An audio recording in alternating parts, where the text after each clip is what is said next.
Take a look at these stones. They seem ordinary at first glance, just ancient slabs, ruins of some buildings.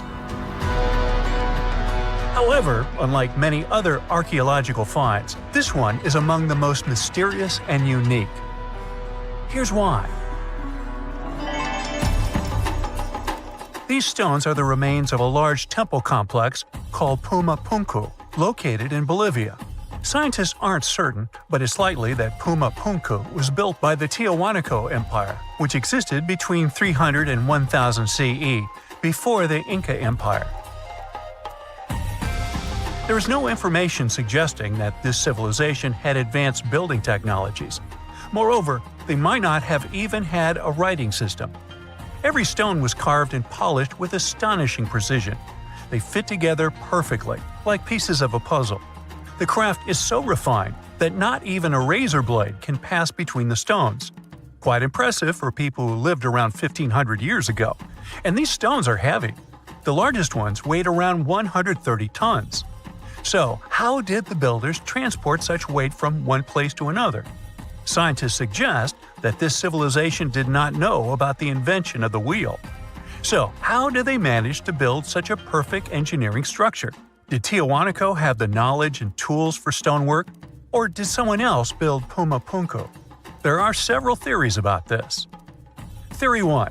There was some advanced civilization that came to South America, interacted with Tiahuanaco, built this engineering marvel, and then left. Theory 2. Some beings from another planet came to Earth, showed humans how to build perfect structures, and created Puma Punku. This theory is dubious. Another idea from this series suggests that Puma Punku was built by mythological creatures from the South American culture at that time. Theory 3, the most likely one. There is no mystery here. Tiahuanaco was indeed an advanced civilization with incredible building technologies. So, what do you think?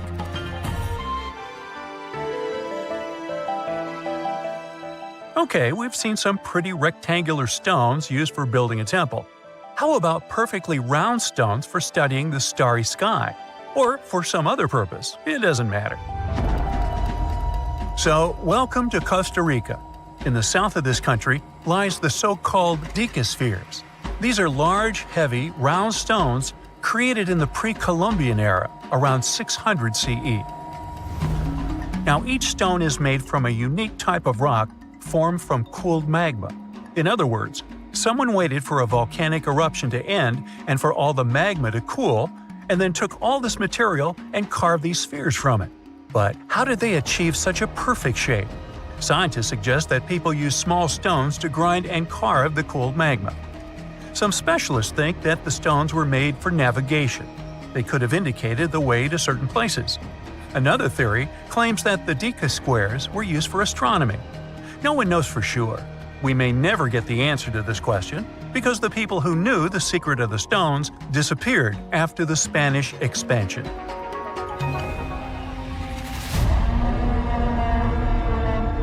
So, let's continue our journey. See these cobblestones? Archaeologists still don't know why they're arranged along a long stretch of desert crossing Jordan and Israel. These strange stones form a chain of lines 40 miles long and have been here since around 300 BCE. Because they were discovered by pilots during flights about 100 years ago, some call these stones kites. One of the more popular theories suggests that people placed these structures here to lure animals into a pit where they could be caught. Apparently, ancient hunters knew the behavior of local fauna well, and were sure the animals would somehow walk along these stones, ending up in an open area with a pit where hunters could easily do their work. Perfectly smooth rectangular and square stones, round stones, stone traps for animals. What's next? How about a stone canvas or stone painting? To see this ancient artifact, we'll travel to Glasgow, Scotland, where archaeologists unearthed a stone slab created about 5,000 years ago. It is called the Cockno Stone. The slab measures 43 by 26 feet, about half a basketball court. And this entire area is filled with strange swirling patterns that scientists call cup and ring marks. But what do they mean? As usual, scientists don't know for sure, but one theory suggests that the inscriptions on the stone are somehow related to astronomical phenomena, such as lunar or solar eclipses. Maybe it was a star map, or maybe people just wanted to create a work of art. In any case, there is another interesting fact related to the cup and ring marks. Scientists have found similar drawings in other prehistoric sites around the world. Okay, let's step away from mysterious stones and look at some other archaeological mysteries. Here is the approximate order of civilization development starting from 8000 BCE, according to scientists. First, people settle in one place and build a city or settlement there.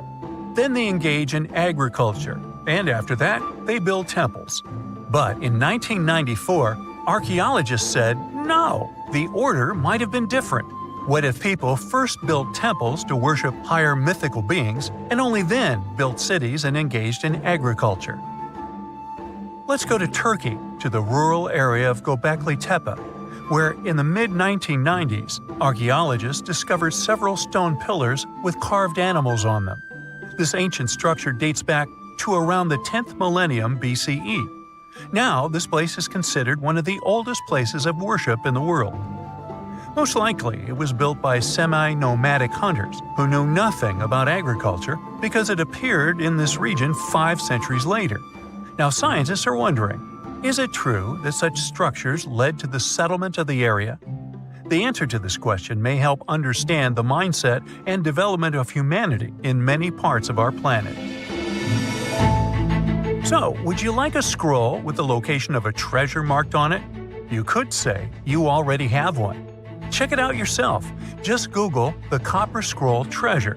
Download a high-resolution photo of the scroll and follow the instructions. Oops! The instructions are written in an incomprehensible language. Scientists have been trying to decipher this message since the scroll was discovered in 1952 in Qumran, and the answer is still not found. According to one theory, the scroll contains information about a large amount of silver and gold. But even if the treasure does not exist, this artifact is still quite interesting to study. It was created around 2,000 years ago, during the time when the Roman Empire ruled over the settlement of Qumran. Perhaps the local residents hid their valuables from the Roman legionnaires and left such a map for their descendants. When you approach this archaeological wonder, you won't notice anything. But if you rise into the air and look down at the ground, you'll see amazing patterns created by the people of the Nazca culture. This discovery is called the Nazca Lines. Pilots and passengers of commercial aircraft first noticed them in the 1920s and 30s during flights over Peru. These large drawings consist of geometric lines, complex images of animals, and whimsical figures. More than 2,000 years ago, people removed part of the surface soil of this land and created these patterns. But why? The Nazca lines continue to captivate researchers and enthusiasts alike. Recent technological advancements, such as drone imagery and satellite mapping, have provided new insights into these enigmatic formations. Some researchers are now exploring the possibility that the lines serve multiple purposes, including communication with someone not from our world. And to some extent, this is true. Some scientists believe that the Nazca lines were a ritual method for communicating with the deities of the Nazca civilization. Studying these archaeological wonders not only enriches our knowledge of the past, but also inspires us to appreciate the ingenuity and creativity of the human spirit.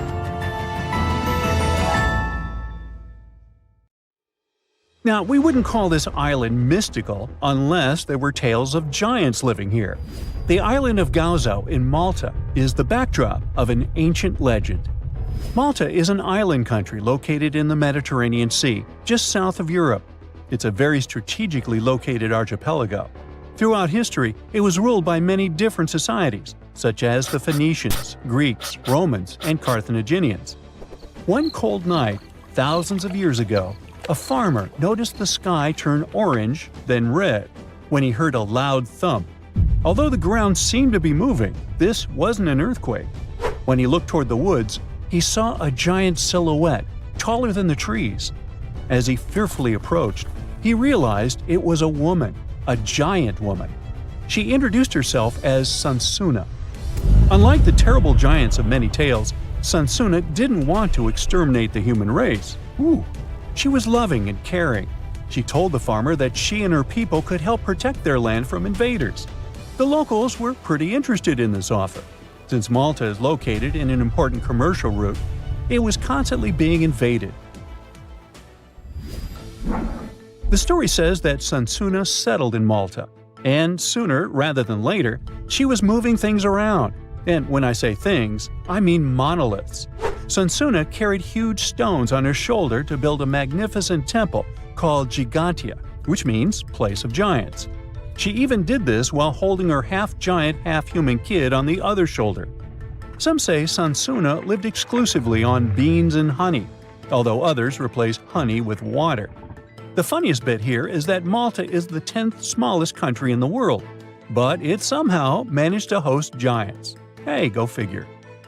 The temple looked like a giant game of Tetris, with some stones weighing as much as 20 elephants. Some of these monolithic rocks are so heavy, scholars guess it would take 50 men working together to lift just one stone. Now, as much as this is entertaining, humans never proved giants were real, so this story couldn't be true. There's a brief mention of a species of giants called the Nephilim in some ancient texts. The Nephilims would have been terrible giants that wreaked havoc on the earth and only survived until the Great Flood. But nobody ever found real proof of this species really existing on Earth, until this came along. The world of Maltese archaeology unearthed quite a few shocking things in the past years. One of them are known as the hypogeum skulls. Hypogeum is the Greek word for underground, and this incredible site was discovered in the first decade of the 20th century. Back then, Malta's National Museum director received an important phone call. Someone had accidentally dug some impressive bones and asked him to come check it out. The hypogeum looked like an underground city, filled with mazes and rooms that stretched along multiple floors. They were all made with similar limestones as the Maltese temples above ground. The hypogeum was filled with important relics and artifacts. Scientists quickly understood that the hypogeum was built as a type of final resting place for locals. So, along with skulls, they found a lot of bones and skeletons. One of these artifacts were skulls, but these weren't regular human skulls. Rather, they were of the elongated type. To make matters worse, these skulls were hidden from the public for years. People started to talk and created a bunch of theories behind it. The truth is that this discovery was a turning point for Maltese archaeology, although scientists didn't know what to do with it. Some wondered if these skulls were natural or manipulated, since they knew some cultures in the world used head binds to alter their skulls. Other scientists threw in the hypothesis of little gray people or even the legendary giants. Some say that the elongated skulls could have been sculptures that worshipped otherworldly deities. There was no way to confirm any of these theories, so the question remained: who were the builders of Malta's megalithic temples? Now let's take a look at what scientists know. The Maltese megalithic temples have been standing strong since 3500 BCE, which is even older than the pyramids of Egypt. The main dilemma here is that these temples were built even before we invented writing, yet they required advanced technological skills to exist.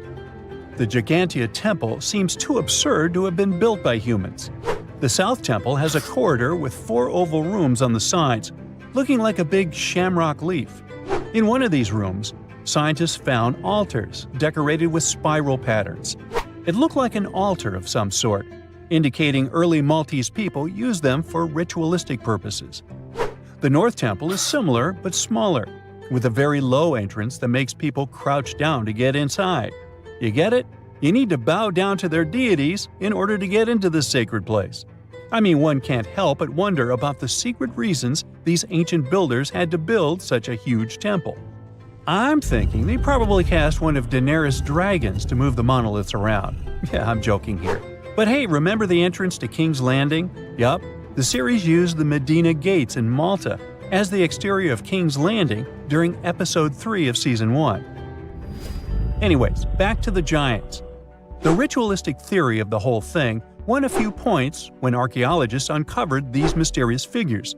They're popularly known as fat ladies, These tiny statues have round bodies and faces that show how much they enjoyed life. They kinda look like a miniature Sunsana, the giantess we talked about. Scientists believe these were statues that celebrated well-being and prosperity. It does prove that the people of the time had advanced craftsmanship skills, and they were pretty intentional with their constructions and art manifestations. One of these statues is known as the Sleeping Lady. This Neolithic piece of art depicts the figure of a large woman lying on her side sleeping. After studying it deeper, scientists guessed this statue was meant to represent the Great Reaper. It was found in the hypogeum, which we now know was a huge resting place. This specific statue is different from all the other fat ladies, starting with the hair and the embroidered skirt. Then there's this statue. This is supposed to represent an 8-foot-tall woman and the rim of her skirt. She was discovered in the most unusual of ways. A farmer was trying to plow his field, but he kept hitting large blocks of stone. All the way back in 1915, the farmer called Malta's National Museum director and asked him to come check it out. Some think this is all the proof you need to confirm that Sunsana was real. Others aren't all that sure. But that's not all. The place where this giant statue was buried revealed one of Malta's most impressive archaeological sites, the Ggantija Temples. The temples were made from limestone blocks. Some are 20 feet tall and weigh around 20 tons. Zamet, the museum director, kept digging and discovered multiple sites made of megalithic stones. All of them supposedly built by Stone Age farmers, all stranded on a remote island in the Mediterranean Sea thousands of years ago. It just doesn't make sense. I mean, look at these temples in Manidra. This is probably the world's earliest calendar. On the equinoxes, the sun passes directly through the main doorway, straight down the central axis. On the solstices, there are two superb variations. During the summer solstice, the rays fall on the edge of the megalith to the left of the doorway, and during the winter, the rays fall to the right side of the doorway. It's astronomical precision at its finest. And what about the structures in the Hall Tarshan that we've already talked about? This complex is the oldest one in all of Malta. It was built with the purpose of doing animal offerings to deities. Scientists confirm this by unearthing numerous animal bones buried in the soil. They also found a great collection of spirals, indicating that the locals also used this temple for ritualistic purposes. Overall, there are 7 megalithic temples in Malta, each more impressive than the other. Scholars keep on digging to see if they can uncover the truth, much like researchers do with the pyramids of Egypt, the lost Mayan cities in the Americas, and other sites. If you think Neolithic people spent their days hunting and gathering, think again. These Spanish ancestors were out building impossible structures for their time, like the Menga Dolmen. This magnificent stone structure is located in Antequera, a city often called the heart of Andalusia in southern Spain. Andalusia is where Neolithic heritage meets with ancient Roman and Moorish roots, giving us a unique landscape and architecture. The Menga Dolmen is a 5,700-year-old monument, which means it was built when there was very little engineering technology available. It is one out of 3 megalithic structures located in Antequera. The other famous neighboring megalithic sites are the Dolmen del Romeral and the Dolmen de Vieira. But the Menga Dolmen is one of the most interesting ones since it was the first to be built, dating all the way back to approximately 3,800 BCE. Overall, it's 90 feet long, 20 feet wide, and 11 feet high. For years, researchers studied the building's structure, and this is what they found. Let's get one thing clear. Megaliths are structures made of large stones, and they're found all over the world. Most of them were built in late prehistoric Europe, and in this continent, there are over 35,000 megalithic structures. It derives from the ancient Greek words mega, which means great, and lithos, which means stone. The Menga Dolmen was only unearthed around the 1840s, but as soon as it was discovered, it was recognized as a masterpiece for its originality. Let's understand why. The fact that Menga has existed for nearly 6,000 years proves that its builders knew what they were doing. For starters, the mysterious builders of the Menga dolmen transported its massive stones from the Cerro de la Cruz quarries about a half a mile away from where the dolmen stands.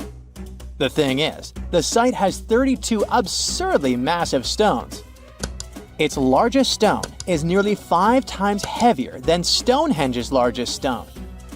Together, they weigh about 1,140 tons, which is about the same as 2 jumbo transatlantic airplanes filled with luggage and passengers. The largest single stone in Menga, known as Capstone C5, weighs around 150 metric tons, which is about the same as a blue whale. Basically, these ancestral workers carried the largest stone ever moved as part of the megalithic phenomenon in Iberia, and the second largest one in France. In case you're wondering, the first place goes to a humongous monolith, weighing 330 tons. That was used to build the Great Broken Menhir in southern Brittany, France. How did they do it though? The first challenge was to carefully select the rocks that would be used to build the structure. According to experts, the builder chose calcarenites and calcarudites, which are considered soft or moderately soft rocks, probably because they would settle into each other more easily with time. Then they had to move these huge monsters. The most plausible guess is that they built a trackway to carry them, using scaffolds, ropes, and gravity itself. This way, they would minimize friction. To carry them downhill, the workers needed to have precise control of their acceleration and a precise notion of the balance point of each rock. Remember we said they used soft rocks, though. This meant they needed to be extremely careful when maneuvering them with ropes. Scientists' main guess is that they also had to build sledges on which to place the rocks. But moving the rocks wasn't their main accomplishment. You see, they designed a structure that would still be standing after centuries. And this is mainly due to the fact that Menga's builders used sophisticated techniques to protect the structure from erosion. In case you don't know, a dolmen is a type of single-chambered megalithic temple or final resting place. Most of them consist of 2 or more upright monoliths that support a large, flat, horizontal capstone or table. Most dolmens date from the late Neolithic period, and they can be found all over the world, in places such as Turkey, England, Indonesia, Spain, Brazil, and the list goes on. In the Menga dolmen, researchers say they took extra care to waterproof the whole thing. The upright stones that make up the walls weren't placed straight up, but were actually tilted inward at around an 84 or 85 degree angle, making the whole chamber narrower at the top than the bottom, giving it a trapezoid shape. These stones also leaned sideways against each other, and this wasn't a random choice. The builders probably used some pretty advanced tools like levels and squares to make sure the angles were super precise. One researcher even said it was like building a giant Tetris puzzle where the builder had very little room to make mistakes, since the rocks were so absurdly heavy to move for adjustments. In order for the rocks to be tilted ever so slightly, the builder had to design deep foundation sockets on which to place the rocks. These sockets allowed them to have control of the millimetric positioning of the rocks, so that they would really interlock with one another. The cherry on top was literally the capstones. Once the massive capstones were added on top, the whole thing became a solid box. They carved out the inside from the bedrock beneath it, leaving the walls and roof intact. To protect the chamber, they piled a huge mound of soil over the top, kind of like wrapping the structure in a blanket. This kept the chamber warm and dry and also added extra stability, almost like a natural straitjacket to hold everything together. Oh, and there's another very important detail. The builders aligned the dolmen with the nearby mountains, not only for practical reasons, but also to create intriguing light patterns within the chamber. This alignment proves how much planning went into the construction of the megalith, pointing to the builder's deep connection with astronomy as well. An avid researcher of the site said it's not exactly clear the reason why dolmens were built. Not many relics have been found on site, but many agree that it was probably used as a temple and resting places for important people. That's why they were built to last eternally. The Menga Dolmen specifically was built in a seismically active region, so that was another reason for the sturdy structure. It seems that the builders were also thinking of other details as well. From the entrance of the dolmen, one looks directly to the so-called Lover's Rock and the sunrise both at the same time. The Lover's Rock is an important part of local folklore and is a part of the circuit of dolmens from Antikythera, even though it's not a megalithic structure. The Lover's Rock supposedly got that name after an enamored couple threw themselves from the top of the mountain, since they were forbidden to be together in this lifetime. A classic Romeo and Juliet true life story, if you will. The Menga Dolmen is also astronomically aligned, like most dolmens around the world are. During the summer solstice, there is a specific part of the day when the sun enters the dome, illuminates the right side, and leaves the left side completely in the shadows. They had to think of the dolmen's exact precision so that would happen, you know. And speaking of folklore, while some cultures say that these impressive dolmens were built by a little gray people from other planets, Iberian culture has another guess. In local legends, some speak of the so-called enchanted muras, which were fairy-like creatures. These beings were known to be earth elementals, extremely beautiful, seductive, and powerful in their own rights. One of their main gists was building dolmens, where they would hide and practice their own ceremonies. There is a lot of reference to these beings in local lore, so hey, it's worth a mention. Either way, it's no wonder UNESCO decided to name it one of its National Heritage Sites. It's a true ancient masterpiece. Eridu, a megacity older than the first known civilization and older than the pyramids of Giza, was buried in the sands of the Mesopotamian desert for over 2,000 years. Now, scientists have made a discovery that changes what we know about the ancient city. They found over 4,000 canals around Eridu that brought water to more than 700 farms where people worked between the 6th and the early 1st millennium BCE. Now, Eridu was founded around 5400 BCE and was the city of the first kings and history's first city according to the Sumerian king list, an ancient text on a clay tablet. Ancient Sumerians believed that deities created this city when they decided to settle on Earth. Eridu plays such a big role in Sumerian myths and legends that, at some point, people used to think it was just a mythical location. The most famous Eridu myth says that the skies got angry because humans were too noisy, so they decided to send a great flood to wipe them out. A new study showed that the Euphrates River served as the source of water for the entire city. The researchers mapped what remains of the ancient landscape and found a well-developed network of artificial irrigation canals. They discovered 200 large main canals pulling water from the Euphrates, and those canals fed another 4,000 smaller canals. The team used everything from satellite images and drone footage to soil analysis, old records, and remote sizing tech to map out the area.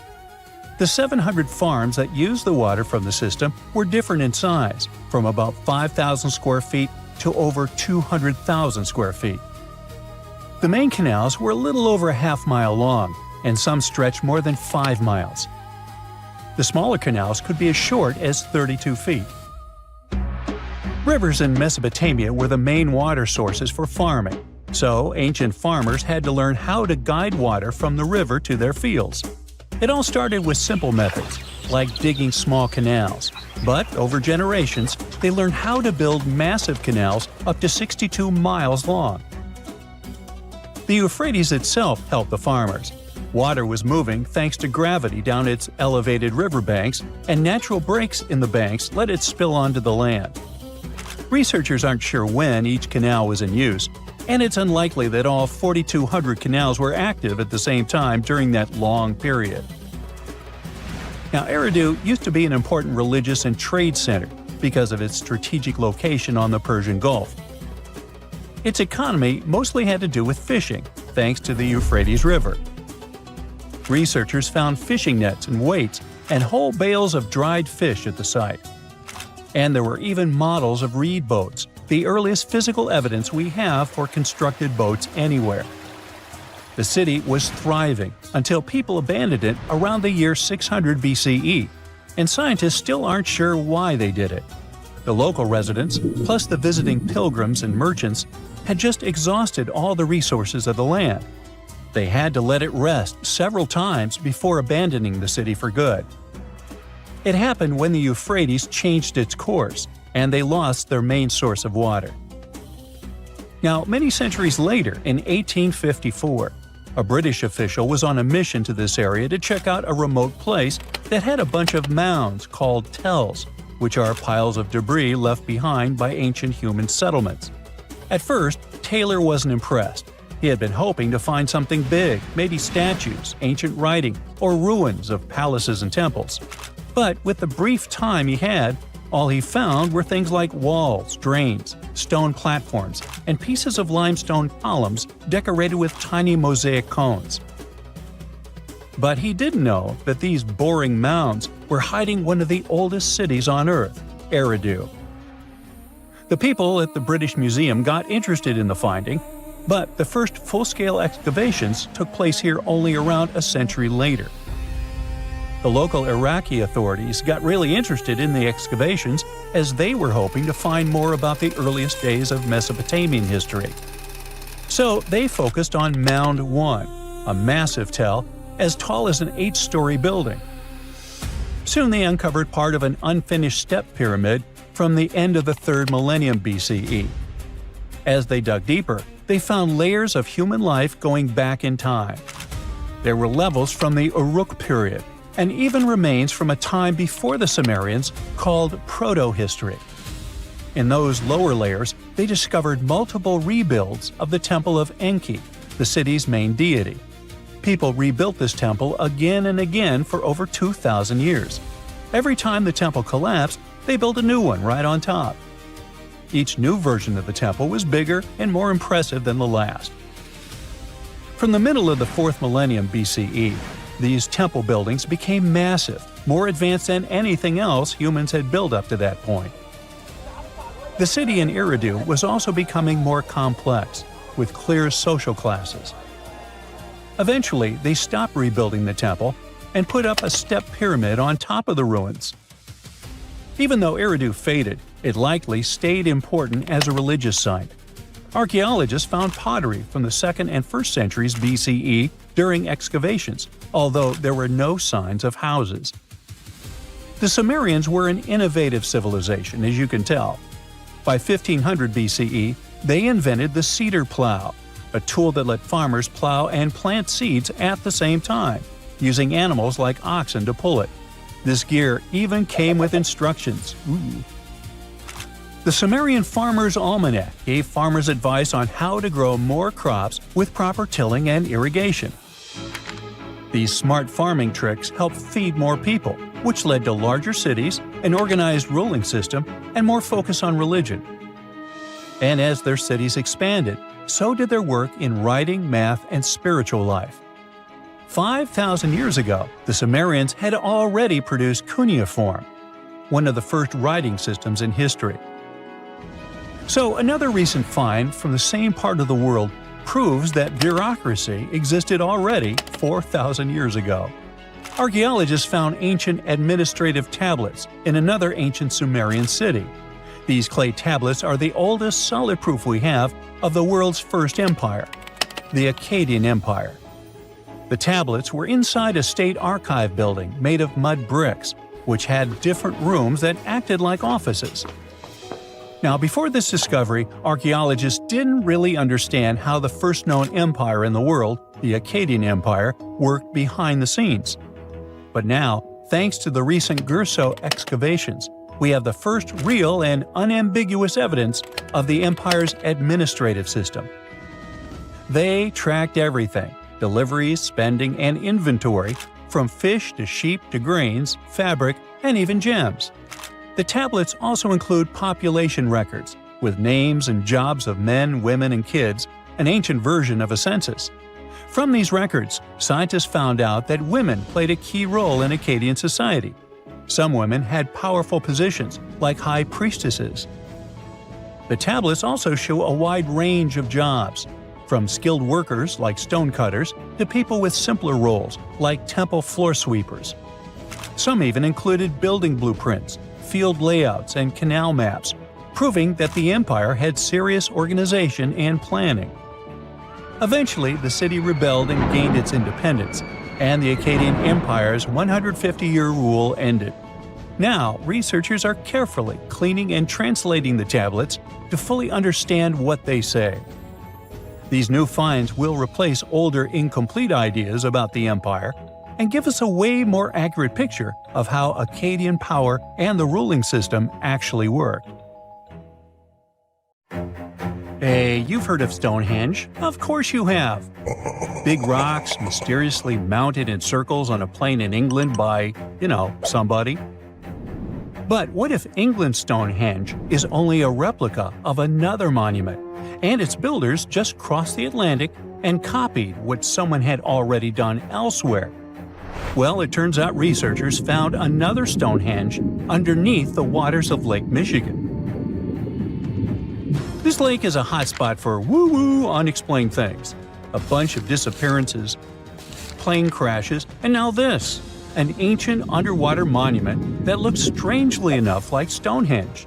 We couldn't help ourselves and needed to dive deep into this story. A ring of massive stones, arranged in a way that felt all too familiar. They saw two circles, an outer one and an inner one, sitting 40 feet below the surface. But this wasn't just a random pile of rocks. These stones had been placed there, purposefully, by human hands. And by doing some further research, they discovered that they were staring at a structure that's over 9,000 years old. Think about it. This Stonehenge beneath Lake Michigan predates the pyramids. It predates Stonehenge itself by about 4,000 years.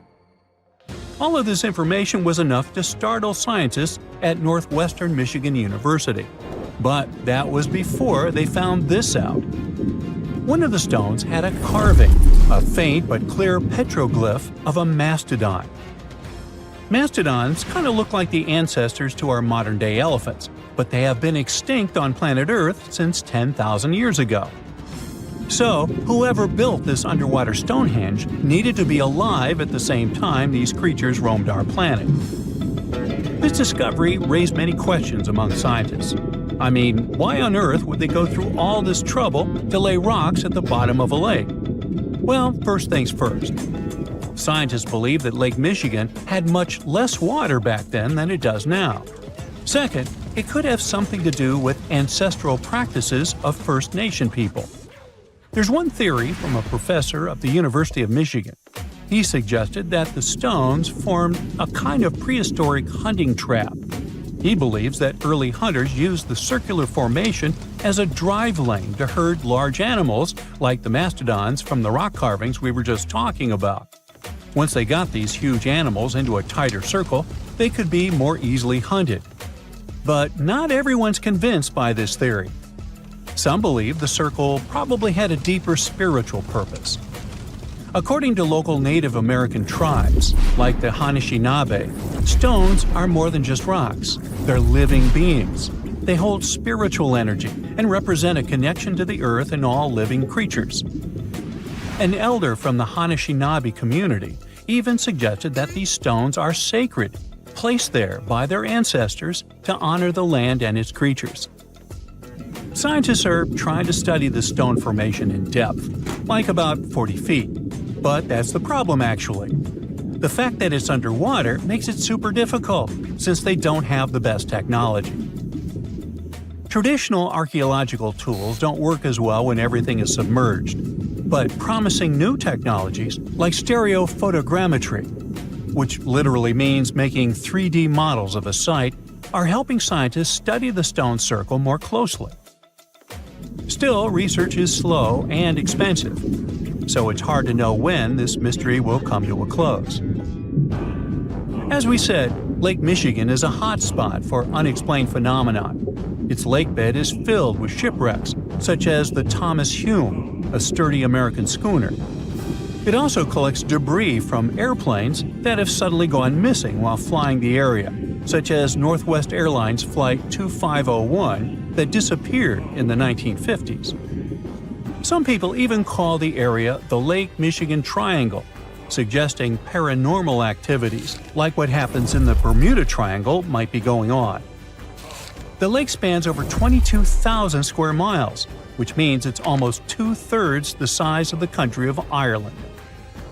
In 2024, scientists were able to access another one of Lake Michigan's mysteries, the wreck of the Margaret A. Muir schooner.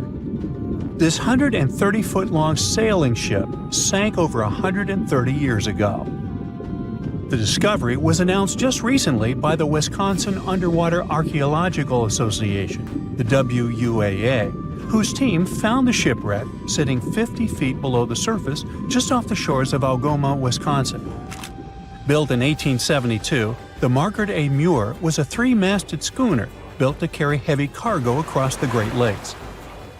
Her final voyage started out as a routine trip. Loaded with bulk salt, the ship left Bay City, Michigan, heading for South Chicago, Illinois. But on September 30th, 1893, things took a bad turn. Just as the Muir approached the town of Annapolis, now known as Algoma, a sudden storm hit. The ship began taking on water fast. The captain of the boat ordered his crew to abandon ship, and thankfully, they all made it to shore safely.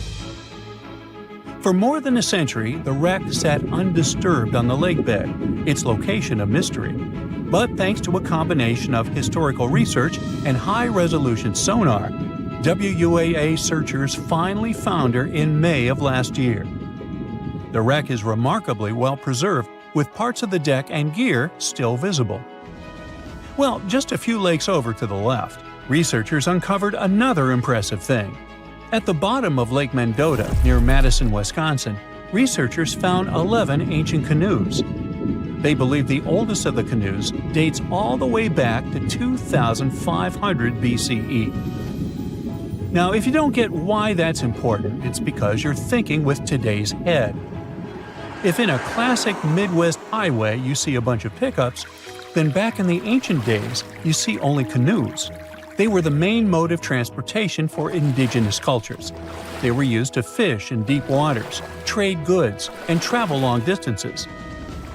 The reason why scientists were so excited with this discovery is because they had never found any proof of what canoes were being used for in this region back then. And to understand the local cultures that inhabited the area during this time period, they needed to have some information on that.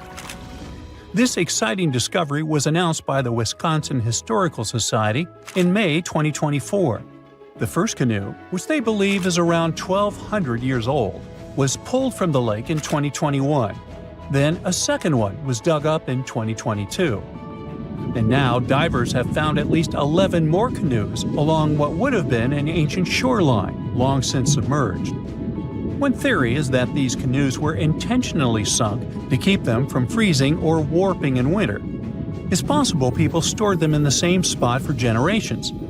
Or maybe this is just a small part of a much bigger settlement. Historians do believe there could be an ancient village hidden under the water of the lake.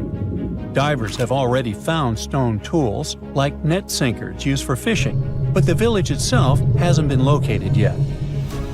Truth is, while the Great Lakes often steal all the thunder, scientists point out that smaller lakes like Mendota have stories too. The Wisconsin Historical Society is working closely with Native nations to piece together more about the lake's history. You'll need to believe me when I say there is a third Stonehenge, all the way under the waters of Lake Constance, Switzerland. I mean, think of it like Stonehenge's cousin. Archaeologists began to discover this back in 2015, when they found a line of 170 man-made stone cairns under the lake. Scientists say this was most likely the work of several villages, and that the cairn site was probably used for some collective purpose because, well, the formations are huge. Some of them are several dozen feet wide, and they can build up to 6 feet. The most amazing discovery so far is that the site dates back to around 5,500 years ago. So around the time the original Stonehenge was being built. Some of the facts that link them together are their construction dates, as well as the distinct characteristic of stone monuments built in a circular format. Scientists don't know much about this site yet, but hey, I see a pattern manifested all over the world, don't you? We all grew up believing that Stonehenge is the world's most ancient observatory, but now it has some serious competition for the title. Nabta Playa was built more than 2,000 miles away in southern Egypt and thousands of years before Stonehenge and even the pyramids of Giza. In 1973, a Bedouin guide stumbled upon a strange group of huge stone formations while crossing the Sahara Desert.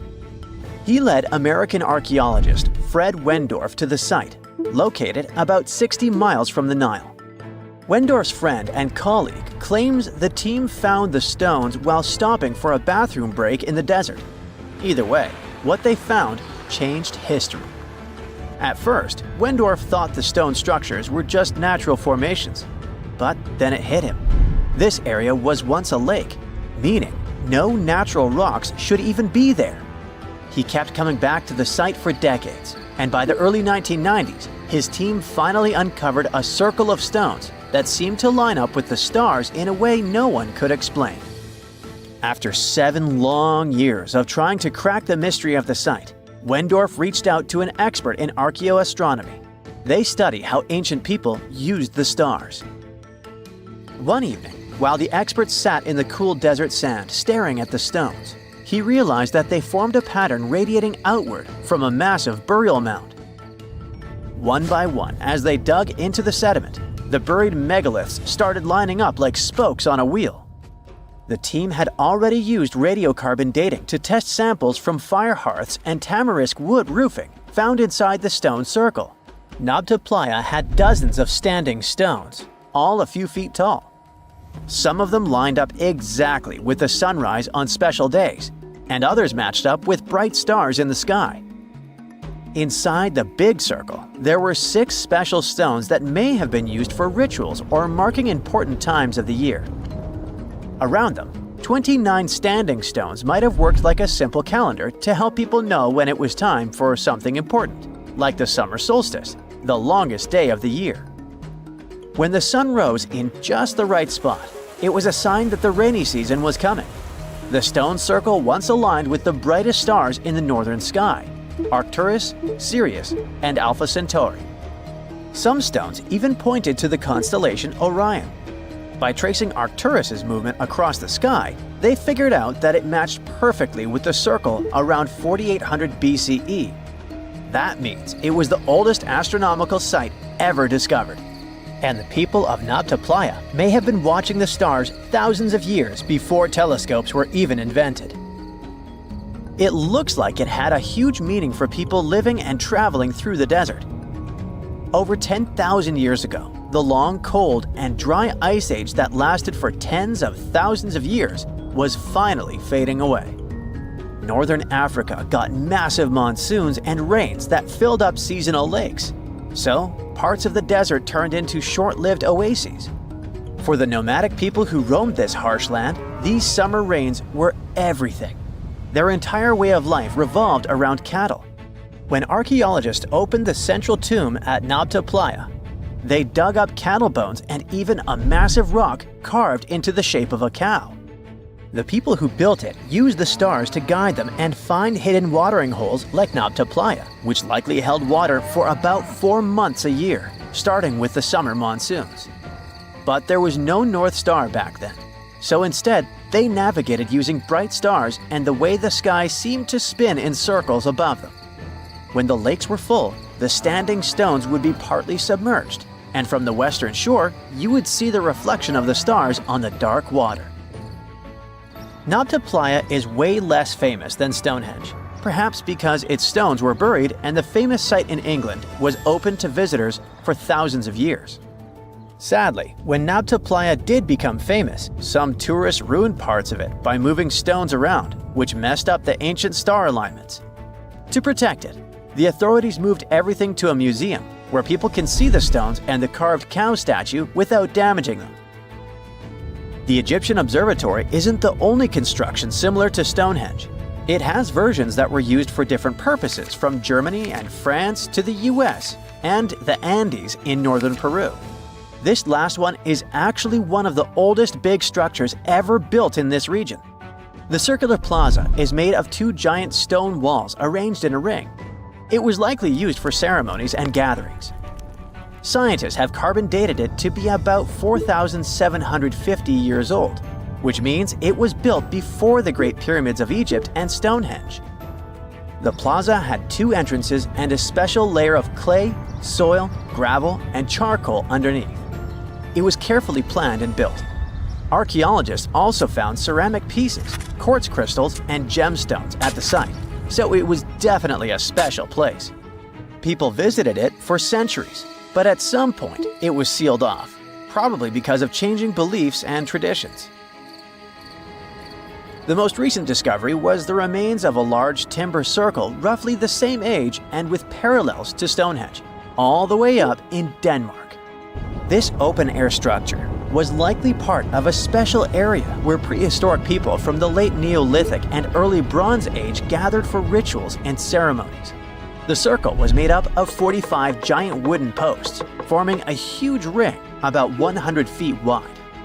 The wood is gone now, but scientists believe tall timbers once stood in the holes and created an impressive wood henge. No one knows exactly what these circles were used for, but archaeologists have found animal bones and food remains at similar sites.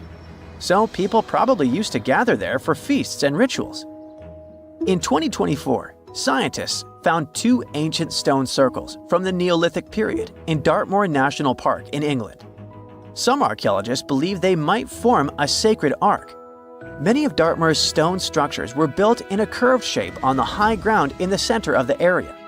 A long time ago, Dartmoor was covered in forests, so people may have used the high ground as important markers. One of the newly found circles fits inside this ark, but the other one is outside of it, to the north. This could have been an entrance point into the ark. There's also a raised bank of earth near the stones, which looks similar to other famous Neolithic sites, like the Ring of Brodgar in Scotland and Stonehenge itself. This means the people who built these circles may have visited Stonehenge or been inspired by it. Archaeologists in Oman found ancient stone monuments called tralith, which got the nickname Arabian Stonehenge. They were finished about 2,000 years ago, but no one knows for sure who built them or why. Scientists also found stone hand axes that are incredibly old, between 300,000 and 1.3 million years old, from the time when the first humans left Africa. At another site in central Oman, archaeologists discovered a Neolithic tomb from around 5,000 to 4,600 BCE. There are two chambers with the bones of dozens of people inside beneath a giant megalithic structure. Nearby, they also discovered rock carvings that were made by people who lived in the area. And then there is another Stonehenge look-alike, this time in Saudi Arabia, that was used as an apartment complex thousands of years ago. Archaeologists discovered a total of 345 stone circles by looking at aerial photos of a lava field. Each circle is between 13 to 26 feet and has at least one large standing stone in the middle. These structures still have remains of stone walls and doorways. Stone circles like Stonehenge are often linked to ceremonies and rituals, but scientists say that many early houses were actually built in round shapes, and rectangular homes only became common much later in history. Off the coast of Croatia, archaeologists have recently uncovered something incredible: a perfectly built stone road, still intact, buried under layers and layers of mud. It's almost 7,000 years old. Who built it? Why?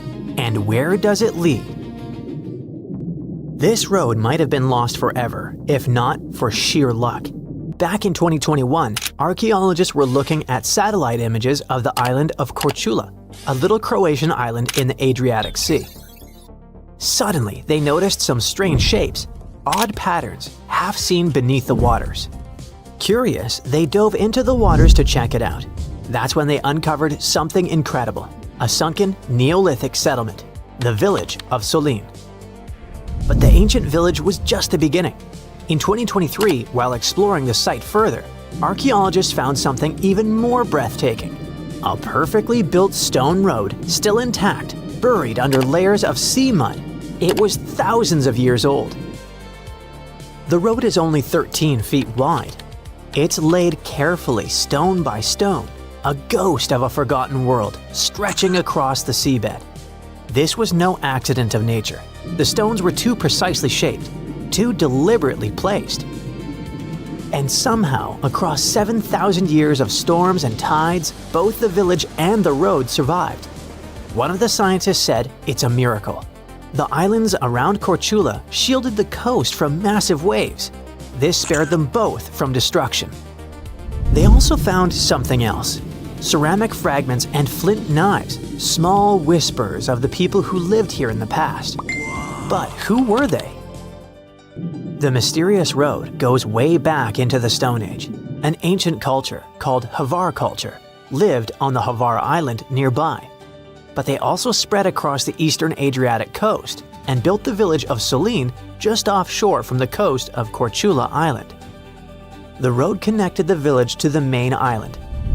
If you set foot on Hvar Island today, you'd see a fascinating island of pine forests, lavender fields, and sunlight that spills across vineyards. But you'd also be stepping into a living mosaic woven from 7,000 years of history. Neolithic people lived there around 4,900 BCE.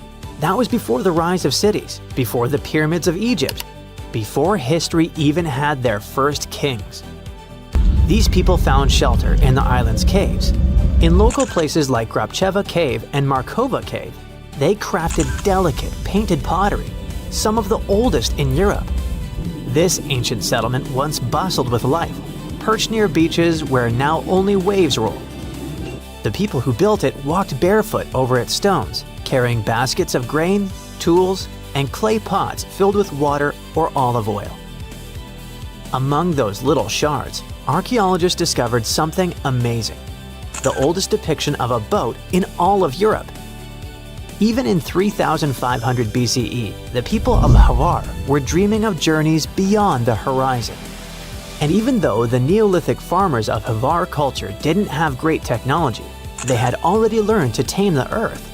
They built megalithic stone tombs, raised circles of rock in nearby Gradina Bay, and crafted intricate flint blades and stone axes. Why are Solin village and the road underwater now? We don't know for sure. Perhaps something happened to them in the past that caused this. In any case, the road and Solin are all we have remained from those days. Hvar Island was always a fascinating place to live in.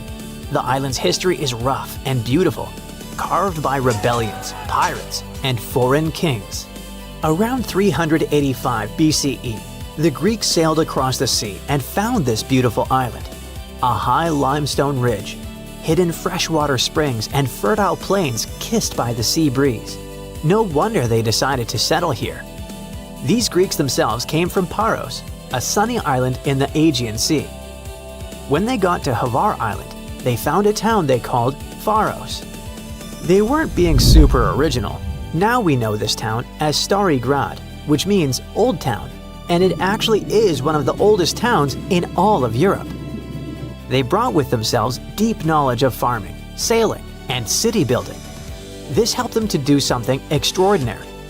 They divided the land into perfect geometric squares, neat fields for vineyards, olives, and grains. This perfect patchwork of farms is now called the Stari Grad Plain, and it's still so pure and unchanged after more than 2,000 years that it became a UNESCO World Heritage Site. Later came the Romans. Their villas and roads now also threaded across the hillsides. Then came the Croats, Their traditions, from religious processions to the haunting ancient songs of Holy Week, have survived the passing of centuries. But it was under the Venetians, which was about the 15th century, that Hvar truly blossomed. When the Venetians came there, they chose Hvar town as a major port. They built fortresses and arsenals, cathedrals, theaters, and squares. It was the golden age of Renaissance, and Hvar brought three genius giants of Croatian culture to the world. The first one was Petar Hektorovic. He captured the life of fishermen and the spirit of the sea in his epic Fishing and Fisherman's Talk. In a local castle, the Tvrdalj Castle, his stone villa still guards its secret fish pond. The second one was Hannibal Lukic, who wrote The Slave Girl, the first secular drama in Croatian culture. And finally, Martin Benetovic, a painter, musician, and playwright who left his mark on the island's soul.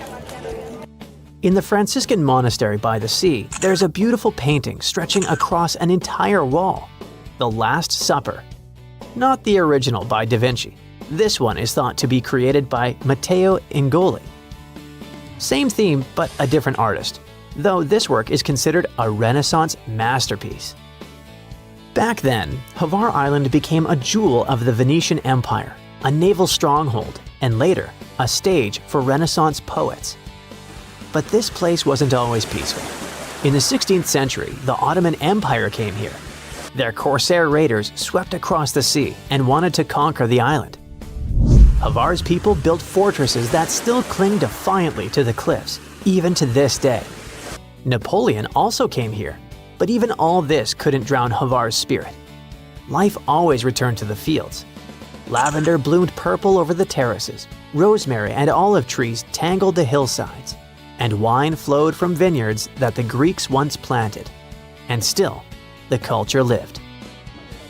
In the 17th century, the island founded something unheard of: the first ever public theater in Europe. Before, theaters were meant for kings and nobles alone, but this one was a place where commoners and nobles sat together beneath carved stone arches, watching plays lit by candlelight. The locals also founded the first ever professional European Tourist Association. Tourism began early with the formation of the Hygienic Society of Hvar in the 19th century. Today, Hvar is known as the Island of Lavender and is crowned the Queen of the Dalmatian Islands. In the square of St. Stephen, the Cathedral of St. Stephen rises. Its bell tower, also built back in the Renaissance, once warned of Ottoman raiders. In the Benedictine nunnery, unseen by any but a few, the sisters weave agave lace.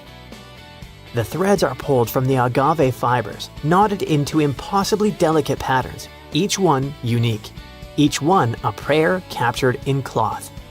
High above the town, you can still see the ancient cannons aimed out to sea, and below them, the glittering sweep of the Pakleni Islands, looking like little emeralds. There's more sunlight in a year than almost anywhere else in Europe, and the rich history in every festival, in the beauty of the Holy Week processions, and in the old songs that drift on the sea breeze. Hey, if you think Stonehenge is one of the oldest stone monuments ever, well, let me introduce you to Gobekli Tepe. Buckle up, we gotta travel to Turkey to meet this really old guy. Yeah, he's too old to travel. Jokes aside, Gobekli Tepe, an archaeological site located in southeastern Turkey that dates back to the Neolithic period around 10,000 BCE. It's considered to be one of the oldest and most significant archaeological discoveries in recent times. The site consists of a series of circular and rectangular structures made of stone pillars. Yeah, it does look like its younger brother Stonehenge. Some of those pillars are decorated with intricate carvings of animals and other symbols. Now, you maybe wonder, hey, why on earth did they make such a fascinating building? What was its purpose? Sorry, I got no answer for that. The purpose of the site is still unknown, but it is believed to have been a ceremonial center for the ancient people who lived in the area. The discovery of Gobekli Tepe has challenged long-held beliefs about the development of human civilization, as it suggests that complex societies may have emerged much earlier than previously thought. Okay, pack your stuff, our travel's just started. Next destination, Masada. It's an ancient fortress located in Israel on a plateau overlooking the Dead Sea. Hey, look at that view, spectacular, huh? It was built by King Herod the Great in the 1st century BCE, and it was very smartly built. Within the fortress, there were various facilities such as storehouses, barracks, a palace, and a set of cisterns capable of holding approximately 40,000 cubic meters of rainwater. People living there believed that the collected runoff from a single day's rainfall could provide sustenance for over 1,000 individuals for a period of 2 to 3 years. Access to the fortress was limited to 3 steep and winding paths leading up to fortified gates. Still, at one point, the fortress was occupied by people who had fled Jerusalem after the city was captured by the Romans. They held out against the invaders for several months, but eventually they were defeated. But these guys didn't surrender. The story of Masada has become a symbol of resistance and bravery. Today, Masada is a popular tourist attraction and a UNESCO World Heritage Site. The next flight is going to be short. We're popping over to Egypt to see the Karnak Temple Complex. It's a vast ancient Egyptian temple complex located in the city of Luxor, Egypt. It was built over a period of 2,000 years and covers an area of more than 200 acres. The complex is dedicated to the worship of the deity Amun-Roka. Wait a minute, that should be Amun-Ra, and it was one of the most important religious centers in ancient Egypt. The Karnak Temple consists of several temples, chapels, and other buildings, including the Great Temple of Amun, the Temple of Khonsu, and the Temple of Ptah. Ptah! The Great Temple of Amun is the largest and most impressive temple in the complex, with massive columns, statues, and other decorations. One of the most famous features of the Karnak Temple complex is the Avenue of Sphinxes, which is a long avenue lined with Sphinx statues that leads from the entrance of the complex to the Great Temple of Amun. Another notable feature is the Hypostyle Hall, which is a massive hall with 134 columns that are over 70 feet high. The Karnak Temple complex is a popular tourist attraction and a UNESCO World Heritage Site. It's considered one of the most important archaeological sites in Egypt and provides a fascinating glimpse into the religion and culture of ancient Egypt. Hey, we can't hop on the next flight and leave Egypt until we see the Pyramid of Djoser. It has another name, by the way. It's also known as the Step Pyramid. This ancient Egyptian site is located in Saqqara. It was built during the 27th century BCE for the pharaoh Djoser by his architect Imhotep, who is considered one of the most important figures in Egyptian history. People believe this pyramid is the first monumental structure built entirely of stone and is an important example of early Egyptian architecture. The pyramid originally stood at 203 feet tall and was surrounded by a complex of buildings and courtyards. It was constructed in 6 layers, each smaller than the one below it, giving it the distinctive step-like appearance. The pyramid was used as a burial place for Pharaoh Djoser and was surrounded by a vast necropolis that contained the tombs of many other important officials. The Grateful Dead? The Pyramid of Djoser has several renovations and additions over the centuries, including the addition of a limestone casing that covered the original step structure. However, much of the pyramid was destroyed over time, and today only the central core remains. Despite this, it remains an important archaeological site and a popular tourist attraction in Egypt. Alrighty, we're ready to move on. There's one more pretty recent discovery we gotta see today. The Tower of Jericho was only discovered during excavations in the 1950s and 60s. It's an ancient stone tower located in the city of Jericho in the West Bank. Just like Gobekli Tepe, this one is believed to be one of the oldest stone structures in the world, dating back to approximately 8000 BCE. The tower stands at over 28 feet tall. It's made up of 2 main sections, an inner tower and an outer tower, which are connected by a series of stairs. The purpose of the Tower of Jericho is not entirely clear, but it is believed to have served as a defensive structure or a watchtower. It may have also had religious significance, as it was located near a sacred spring. The Tower of Jericho is a significant archaeological site and has provided valuable insights into the early history of human civilization. It's open to visitors and is a popular destination for tourists interested in ancient history. Now, this ancient site even got attention from Netflix, and they made a movie where the action takes place in Mohenjo Daro. This site was a major center of the Indus Valley civilization in present-day Pakistan. Mohenjo Daro was one of the largest cities of the ancient world, with a population estimated to have been around 40,000 in its peak. Trust me, that must have been a crazy megalopolis back then. The city was notable for its advanced urban planning, with sophisticated drainage and sanitation systems, and its impressive architecture, including the Great Bath and the Granary. Mohenjo Daro was abandoned around 1900 BCE, and its ruins were only rediscovered in the 1920s. Today, it is a UNESCO World Heritage Site and an important archaeological site for the study of ancient South Asian civilization. We're heading to a teeny-tiny country that has quite an impressive history. Welcome to Malta. The Ggantija Temples are a Neolithic site located on the Mediterranean island of Gozo. They're probably one of the oldest freestanding structures in the world, dating back to around 3600 to 3200 BCE. The temples consist of two megalithic structures, each with multiple rooms and altars.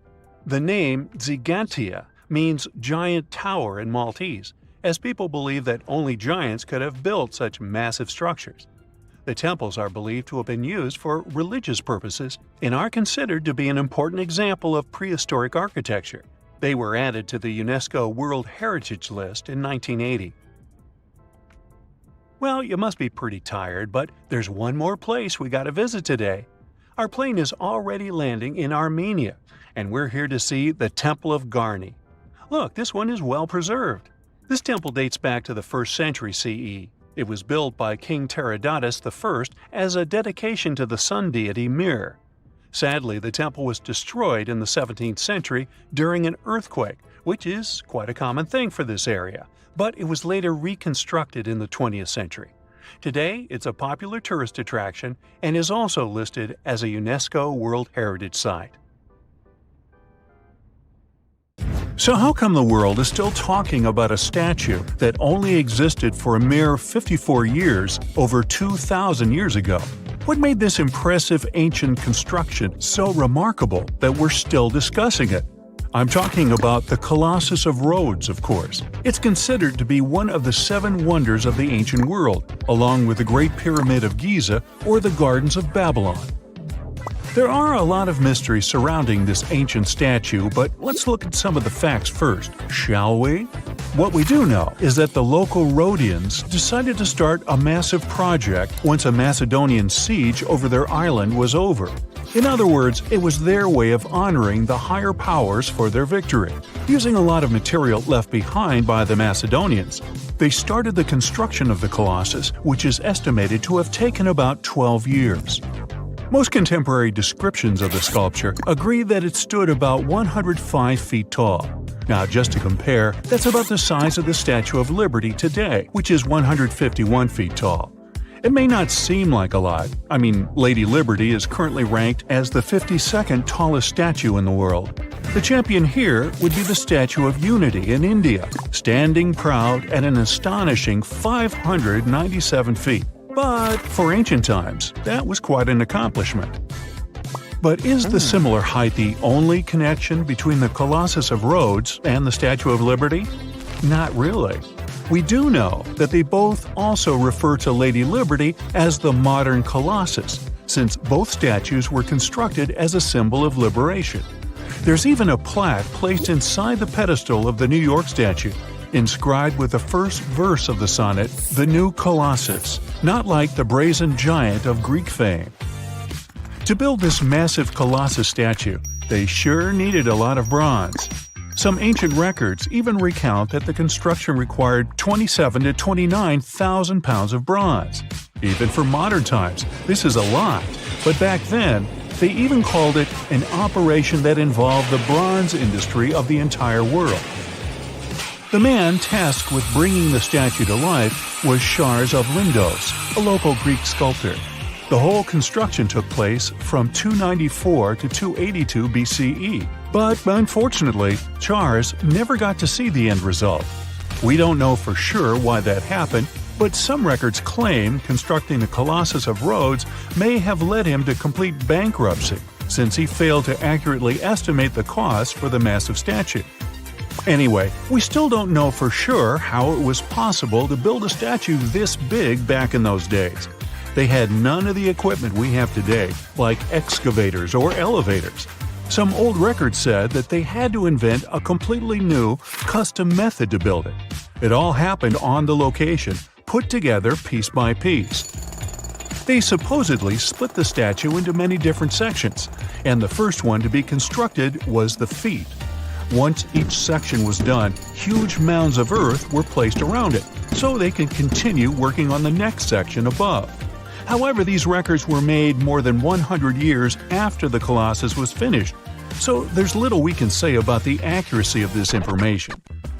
In all those 12 years, the local Greeks worked around the clock to build the Colossus of Rhodes.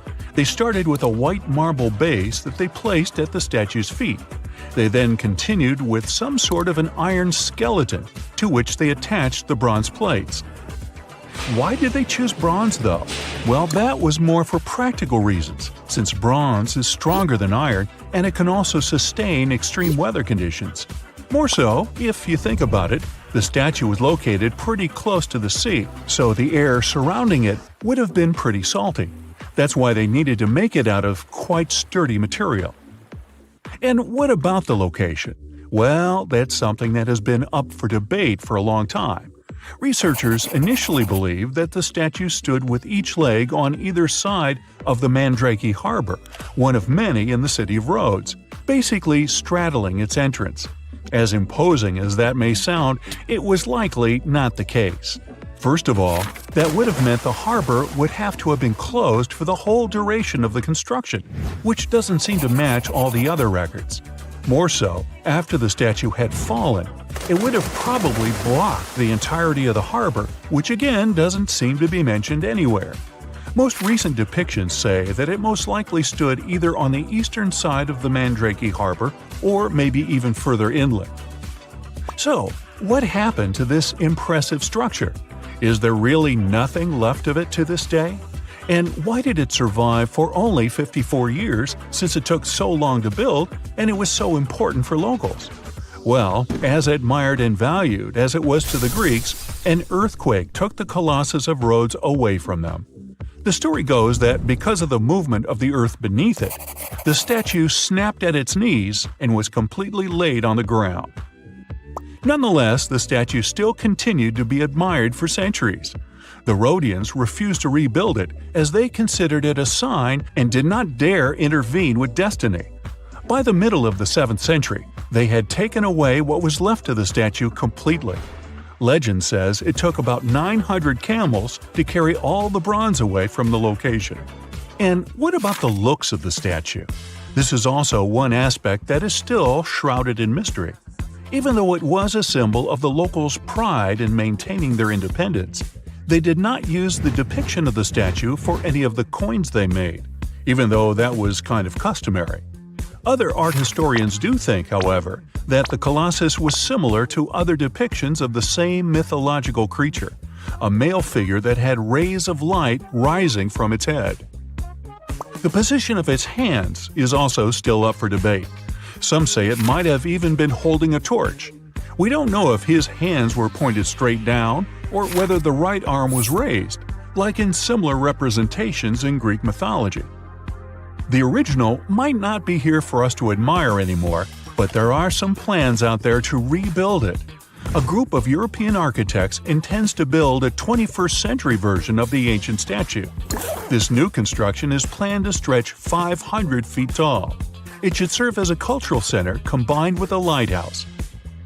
To make sure it won't have the same destiny as its ancient ancestor, these designers intend to use a lot of technology available today. Firstly, they plan to cover the whole exterior of the modern Colossus with solar panels so that the enormous building has enough electricity. They also intend to use modern resources to make sure earthquakes and wind forces won't affect the massive structure yet again. To do that, they plan to build the statue as a tripod structure, made from its 2 legs and a third pillar of support, constructed from the sash draped over the statue's arm and touching the ground. They also plan to place heavy steel support around the base for counterbalance. They even thought of a suspension system that would permit the statue to rock back and forth, making it a bit more flexible and able to resist all the various weather conditions. The manufacturer's suggested retail price on this project is quite high though, estimated at around $283 million. Supporters of the modern Colossus are optimistic as they are certain they can raise that impressive amount of cash through crowdfunding and private investments. Ever since Plato wrote about the allegory of Atlantis, humanity has been fascinated with the possibility of the discovery of a thriving underwater civilization. Fancy joining me on a trip to a few historic underwater sites? Let's see what we can find out about ancient civilizations. The first one on our list is what is being called the underwater Stonehenge. Scientists have recently discovered a mysterious pile of cairns that stretch for miles under the shimmering waters of Lake Constance at the borders of Switzerland, Germany, and Austria. Archaeologists began to explore the site back in 2015, and they haven't been able to understand yet what it was actually used for.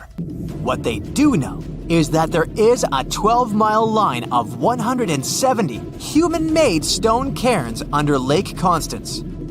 Scientists say this was most likely the result of a combined work of several villages. The cairn site was probably used for some collective purpose. The formations are huge. Some of them are several dozen feet wide. The most amazing discovery so far is that the site dates back to around 5,500 years ago. Now, what were we humans doing back then? We were living in the prime years of the so-called Stone Age. We were beginning to make artifacts from stone and use them to hunt and eat. Can you imagine what a knife and fork might have looked like back in those days? It's no coincidence that scientists call this site the underwater Stonehenge, though. Both sites are believed to have been built around the same period of time. You see, Stonehenge dates back to around 3100 BCE. Both sites carry the distinct characteristic of stone monuments built in a circle. Not to mention the fact that scientists also haven't figured out why on earth our early ancestors would feel the need to build a monument such as Stonehenge. Well, the mystery of Lake Constance hasn't been solved yet. Who were the Neolithic people from this area? And for what purpose did they go through such an amount of work and effort to build this huge stone site? Next, we're taking you on a tour of the Ryukyu Islands just off the coast of Japan. You're diving deep down to an archaeological site. But I should warn you, the waters of the Pacific Ocean are far from smooth. It doesn't take long before you see a huge structure, thanks to the sunlight shining down on the seabed. At first, it looks like Machu Picchu's ruins located across the globe in Peru. As you approach the site, you slowly figure out its forms. A pyramid-shaped structure, arches, staircases. It's something that could have easily been a palace or a castle. Could this be a sign of human activity? What you've just seen is known today as the Yonaguni Monument. It also goes by the name of Japan's Atlantis. The entire monument is about the size of 5 soccer fields and the height of a 5-story building. Its most surprising feature is its expanse of terraces. Explorers and scientists believe that Yonaguni might be 10,000 years old. But whether it's a human-made structure or a natural formation is still under debate. For Japan's top marine geologist, Professor Masaki Kimura, Yonaguni is the heritage of a lost civilization. Kimura has dived to the bottom of the ocean to explore the ruins over 100 times over the past 10 years. According to him, there are clear signs of human activity down there. On the monument's surface, there is a triangle-shaped concave that is a historical symbol of water fountains in the region. There's also a giant turtle carved on the eastern side of the structure. And, according to Kimura, turtles have an important cultural meaning. Several pieces of stone tools have been recovered from the site. Their estimated age is around 10,000 years. However, not all scientists support this theory. For many, Yonaguni is the result of thousands of years of erosion. The fact that the monument is composed of one massive rock leads them to believe it's not human-made. The defined edges and flat surfaces resemble a natural formation in Northern Ireland, known as the Giant's Causeway. The basalt columns look like the ruins of a palace, but they're actually the result of volcanic activity in the region. Now, you're flying to the coast of Greece, 4 hours away from Athens. More specifically, you're in the Peloponnese Peninsula. You dust off an old snorkel and head for a free dive on a bright sunny day. Sometime into the dive, you start noticing patterns on a seabed. 13 feet below the surface, outlines of familiar objects start to appear, one by one. As you continue swimming, what looks like the outline of an entire city emerges in front of your eyes. Are you wondering how water could have taken the whole city? Rocks are perfectly aligned into what appears to be the foundation of a building. This is Pavlopetri, an ancient city you've probably heard about for the first time. It was discovered by Nicholas Fleming, a British oceanographer, when he was on vacation in Greece. He had heard rumors about Pavlopetri's existence and indeed found several artifacts on the seafloor. He went back to the area a year later with the team. They found a site filled with pots, storage vessels, and tools. A kernstone, for instance, is a tool used for grinding grains and turning them into flour. Multiple amphoras indicate that this settlement dates back to the Bronze Age, 5,500 years ago, when people started living in towns. The settlement is believed to have existed for over 2,400 years. Today, Pavlopetri is considered the oldest submerged town ever discovered, and what's impressive is that it wasn't a simple village. It was a vibrant port city with stone buildings, a marketplace, streets, and even squares. The next stop on our voyage is one of today's most famous underwater cities that has been turned into an archaeological park. The city of Port Royal in Jamaica exists only below the surface, but in 1692 it was one of the wealthiest cities in the Western Hemisphere. Port Royal was the center of the British Empire at the time and an important trade city that attracted people from all over the region. It was also home to real-life pirates of the Caribbean. On the morning of June 7, 1692, the people of Port Royal met a different fate than they had probably expected. The city woke up shaking. People were thrown out of their beds by the power of a massive earthquake, ranking 7.5 on a Richter scale. One survivor said he had seen Earth opening up and swallowing the whole town. What he said could be true, as the city was mainly built on sand. The ground swallowed buildings, roads, you name it. Geysers erupted, and finally, waves as big as 10-story buildings hit the city. About 33 acres of the city disappeared under the water. Amazingly, most of its 17th century remains are still in good condition under 40 feet of water. Archaeologists have found taverns, storage rooms, kitchens, and recreational buildings used for diverse purposes. You can also see a grand lion statue, a submerged bridge, and many picturesque arches. Of course, I saved the best for last: India. Just off its coast lies another sunken marvel. A site known as the Lost City of Cambay is located in the Gulf with a similar name. It remained undiscovered until 2001, when the National Institute of Ocean Technology made a routine water assessment. With the help of sonar technology, which sends a wave sound to the bottom of the sea, they found something far beneath the surface. Images showed well-defined geometric shapes spread along a 5-mile stretch. The remains date to more than 9,500 years ago, meaning this civilization was lost at around the end of the Ice Age. Debris recovered from the site included construction material, pottery, beads, sculptures, and even bones. Scientists argue whether these artifacts are indeed from the site, but if they truly are, then the lost city of Cambay might be the oldest civilization in the world. Back in the 12th and 13th centuries, Bologna used to look like modern-day Manhattan. No one knows exactly how many towers resembling skyscrapers it used to have, but the most likely number is at least 100. The tallest of them was around the same height as Big Ben. When the towers were built, Bologna was one of the largest cities in Europe. Construction projects were massive and ambitious. Someone built cathedrals and town halls, and the richest noble families also erected towers, possibly as a symbol of status and wealth. There was no place in the city center to build grand castles, so they had to go up with the construction. They didn't actually live in those towers, but in smaller structures next to them. The towers served for defensive purposes.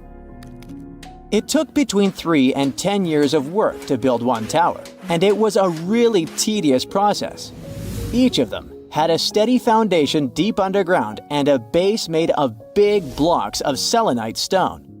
The rest of the tower was becoming thinner and lighter the higher it went. In the 13th century, they demolished many of the towers, and others just collapsed by themselves. Some of them were later reused as city towers, shops, or residential buildings. Now you can see only 22 towers still standing in the center of Bologna. 2 of them have become the unofficial symbol of the city, mentioned in every guidebook. Another historical surprise coming from Italy is that gladiators weren't only male. Gladiatrix were rare, but they did exist. There's evidence that several women took part in Rome's public games.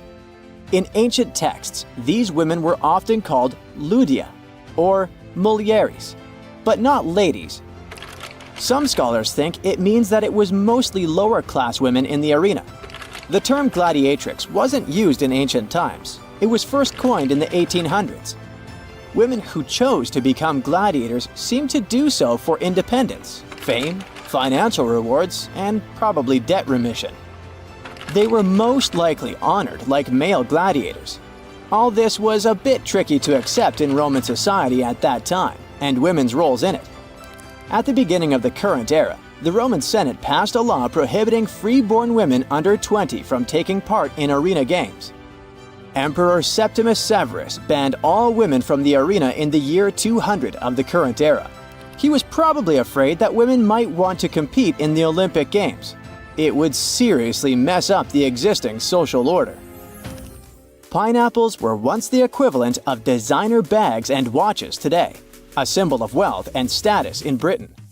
You can still see them at the top of the western towers of St. Paul's Cathedral, one of the most famous landmarks of London. Explorers who came back from the Americas described pineapples with so much enthusiasm that everyone was dreaming about trying the king of fruits, as it was called. Pineapples need very high temperatures and years to mature. And despite the cold and rainy climate of England and Scotland, you could see pineapples growing in any wealthy country house garden by the end of the 18th century. They even installed special greenhouses called pineries with heating systems. A single pineapple was worth up to 80 pounds, which is about $15,000 today. Of course, people would hardly eat this expensive beauty, but send it as a gift or display on a dining table until it would rot. Folks who couldn't afford to buy a pineapple would sometimes rent one to show off wealth at a party. The king of fruits became a part of various designs and tableware for the rich. Stone pineapples on gateposts and the pineapple atop the Wimbledon trophy are living memories of that time.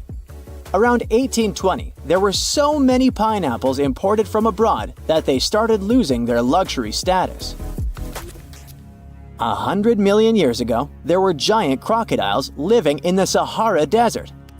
In the 1990s, paleontologists found fossilized skeletons of primitive crocodiles, including the so-called supercroc. They discovered several partial skeletons from 110 million years ago. This prehistoric giant with a head as large as an adult human was about 40 feet long. That's about 2 times as tall as a giraffe. The croc thrived both in water and on land as part of a diverse ecosystem of ancient North Africa. The expeditions to the Sahara found a whole lost world of ancient crocodiles, with some species that resembled modern animals. One of them was the dog croc. With its tall legs and keen sense of smell, it moved through the surroundings much like a dog. Another fascinating find was the duck croc, a 3-foot-long crocodile with duck-billed platypus-like features. It was adapted for life on land rather than water. And then there was also the rat croc, a small 2-foot-long crocodile. This species had front teeth, perfect for digging up insects. These prehistoric creatures were more agile, active, and probably more intelligent than today's crocs, who are passive hunters. If noise-canceling headphones had been invented in the 19th century, they would have come in really handy. On the 27th of August 1883, the island of Krakatoa in Indonesia experienced a catastrophic eruption. It produced what is believed to be the loudest sound ever recorded. As Krakatoa collapsed, it triggered tsunamis with waves reaching 151 feet that traveled as far as South Africa. Krakatoa was an uninhabited volcanic island that hadn't erupted for 2 centuries before this terrible day. The eruption took the lives of over 30,000 people and caused extreme fluctuations in air pressure, perceived as sound. A barometer at a gasworks 100 miles from Krakatoa recorded 172 decibels. An average human can withstand up to 130 decibels of sound without getting in serious trouble. This intense pressure ruptured the eardrums of sailors on the British ship Norham Castle, which was 40 miles away from Krakatoa. The sound wave from it circled the globe, and people could still hear it even 3,000 miles away where it resembled cannon fire. The late 1800s were a golden era for grand mustaches. But there was one problem. You couldn't enjoy a cup of tea with this kind of facial hairstyle. The heat from the tea would melt mustache wax and make the ends droop. Fine gentlemen had to struggle because of it until the invention of the mustache cup. Harvey Adams, a British potter, likely invented the mustache cup in the 1870s. He patented a butterfly-shaped ledge inside the cup with a hole to sip through. Thanks to it, the mustache didn't get wet. These cups quickly became a hit, first in the UK and then across Europe. In the United States, they were sold at stores like Sears and Marshall Field's, now part of Macy's. Mustache cups came in various shapes and sizes. Some, like farmers' cups, could hold up to a pint of tea. Others were smaller porcelain pieces shaped like conch shells or decorated with the owner's name. They often came with matching saucers. Lord Byron, one of the greatest British poets, kept numerous dogs and cats and a whole bunch of exotic animals.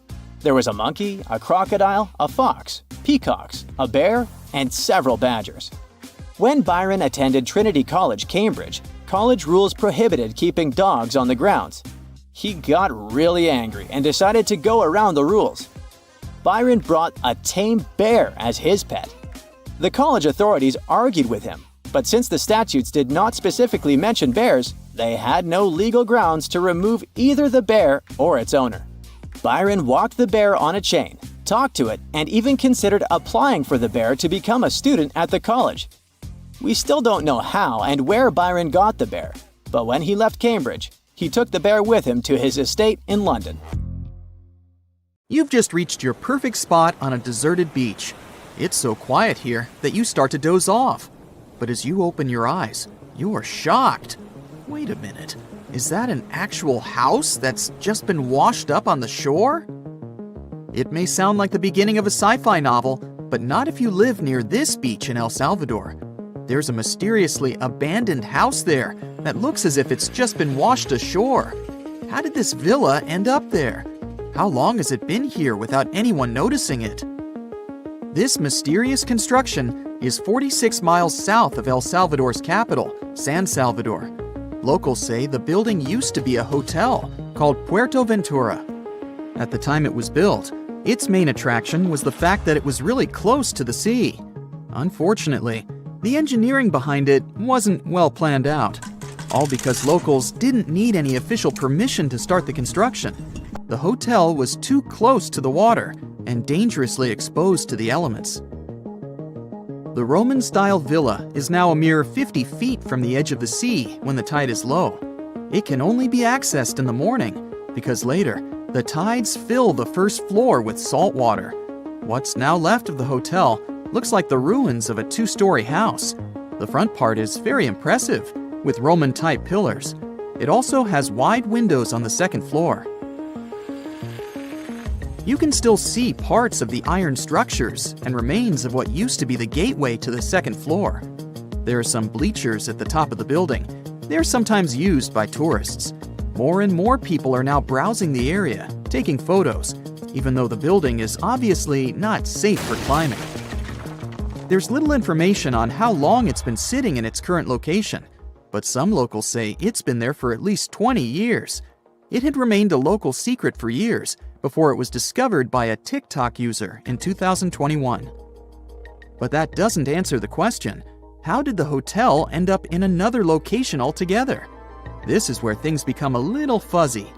While some locals say that the building was abandoned decades ago, others claim it was deserted after Hurricane Mitch hit the area back in 1998. Hurricane Mitch was one of the most dangerous weather phenomena to ever hit Central America. During the storm, the winds traveled at 178 miles per hour, and the hurricane itself lasted for about 15 hours. It was also the cause of a huge amount of rainfall, which resulted in floods and many dangerous landslides. Being built so close to the shoreline, the former hotel had little chance of surviving the extreme weather conditions, so it must have been literally displaced. After sitting under the sun, you might start dreaming of some snowballs getting washed ashore. To even out the temperature. I'm not kidding. This strange natural phenomenon did happen back in 2016. It resulted in about 11 miles of the coast of the Gulf of Ob in West Siberia getting covered with huge snowballs. Because of the low temperatures, small pieces of ice started to form in the water. Afterward, the wind and waves rolled them into giant snowballs. Some of them were the size of a tennis ball, but others were up to 3 feet wide. A 2004 Harley-Davidson night train motorcycle popped up ashore on a British Columbia beach back in 2012. It was neatly packed inside a shipping container. It took some time to do it, but the owner was eventually traced down. His name was Ikuyo Yokoyama, and he lost his motorcycle after a tsunami struck Japan on March 11, 2011. To get to its final destination, the Harley-Davidson traveled more than 4,000 miles. To celebrate its long journey, Yokoyama donated the bike to the Harley-Davidson Museum in Milwaukee. It's been on display there ever since, in case you want to visit. This strange phenomenon made it look as if someone spilled dish soap all over the beach. But it does happen pretty often in Queensland. Sea foam covers the shore there a couple of times each year. It mostly happens after a storm, when ocean waves move dissolved organic matter around. It's basically like a giant ice cream maker. After Cyclone Debbie back in March of 2017, some beaches actually needed to be closed because of huge amounts of white foam. The wind even brought some of that foam to the nearby towns, making locals believe it was snowing. Would you be surprised to see a 6 by 6 foot rusty metal die washed ashore on your local beach? Because back in 2017, people in Coeur d'Alene in Idaho sure were. It turned out to be an old storage tank. Someone decided to spice it up a bit by adding some white spots to make it look like a die.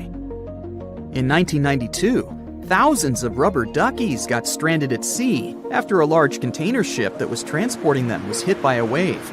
As you can imagine, the ducks started popping up all over the world, in Hawaii, Alaska, South America, Australia, in Europe, and even in the Arctic. It's estimated that a couple hundred of those unlucky rubber ducks are still out there. Interestingly, they turned out to be very useful to scientists. Based on their movements, researchers can monitor the direction of water currents. If you happen to like dinosaurs, you'll be happy to know sea waters can also bring ashore some fossils. In 2018, a large dinosaur jawbone ended up on the coast of Lilstock Beach in Somerset, England. It used to belong to a dinosaur called Ichthyosaurus. Thanks to this finding, scientists were able to make an impressive discovery.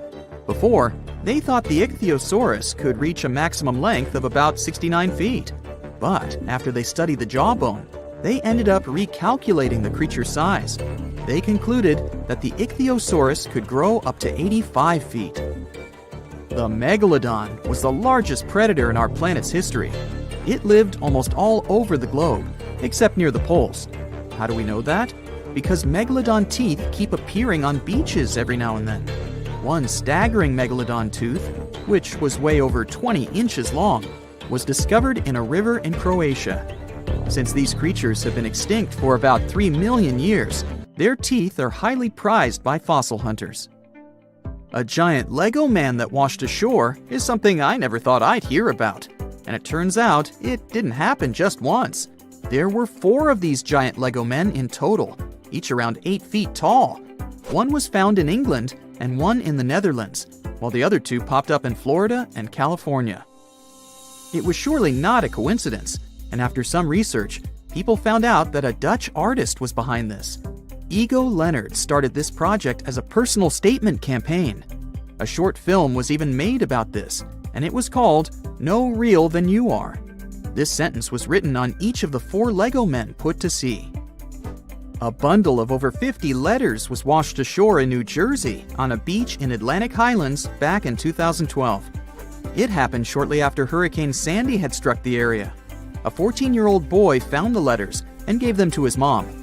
She was so touched by them that she decided to carefully dry and return them to their owner. The letters were the correspondence of 2 people named Dorothy and Lynn. They were dated between 1942 and 1948. The last was written a week before their wedding. With the help of an online genealogy site, the woman reached Dorothy and returned the letters to the 88-year-old woman who was living in a retirement home.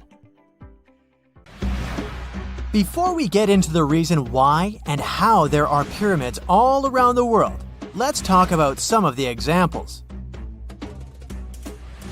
I'll start with the Pyramid of the Sun in Mexico. These folks really knew how to build a city.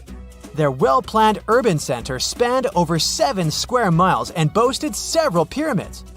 But the Pyramid of the Sun is the most impressive. This giant pyramid was built way back in 100 CE and is one of the biggest structures of its kind in the whole Western Hemisphere. It's so big that it's 216 feet high above the ground. If you ever find yourself in this ancient city, you won't be able to miss the Pyramid of the Sun. It's right there on the east side of the Avenue of the Dead, the city's main north-south street. To build this incredible pyramid, around 1 million cubic yards of material were used, including a special kind of red volcanic rock called hued tezontle. Impressive, huh? We don't know too much about the people who built the Pyramid of the Sun or its purpose. But archaeologists believe there was once a temple on top of it. When explorers went below the pyramid in the 1970s, they found a bunch of cool tunnels and chambers.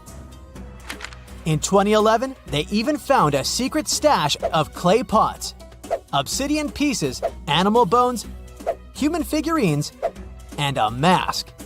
Who knows what other secrets the pyramid is hiding? If you decide to see this one, you must climb the pyramid using the 248 uneven steps on the west side. Watch your step. Sudan got some pyramids too. Nubian pyramids aren't as big as the ones in Egypt, but they still got around 200 of them. These ancient pyramids have been home to the tombs of the pharaohs of the Meroitic Kingdom for almost 1,000 years, who ruled Egypt from Nubia to the Mediterranean Sea. The pyramids at Meroe were constructed using granite and reddish sandstone. Oh, and did you know that Sudan has more ancient pyramids than Egypt? The Kushite pyramids depict the indigenous architecture and burial traditions of Nubia's Napata and Meroe kingdoms, which ancient Egypt influenced. Meroe, the burial site of over 40 queens and kings, is the most extensive Nubian pyramid site. The tomb walls depict mummified royals bedecked in jewelry, their wooden caskets containing bows, quivers of arrows, and other artifacts pointing to the Meroitic relationship and trade with Egyptian and Greek civilizations.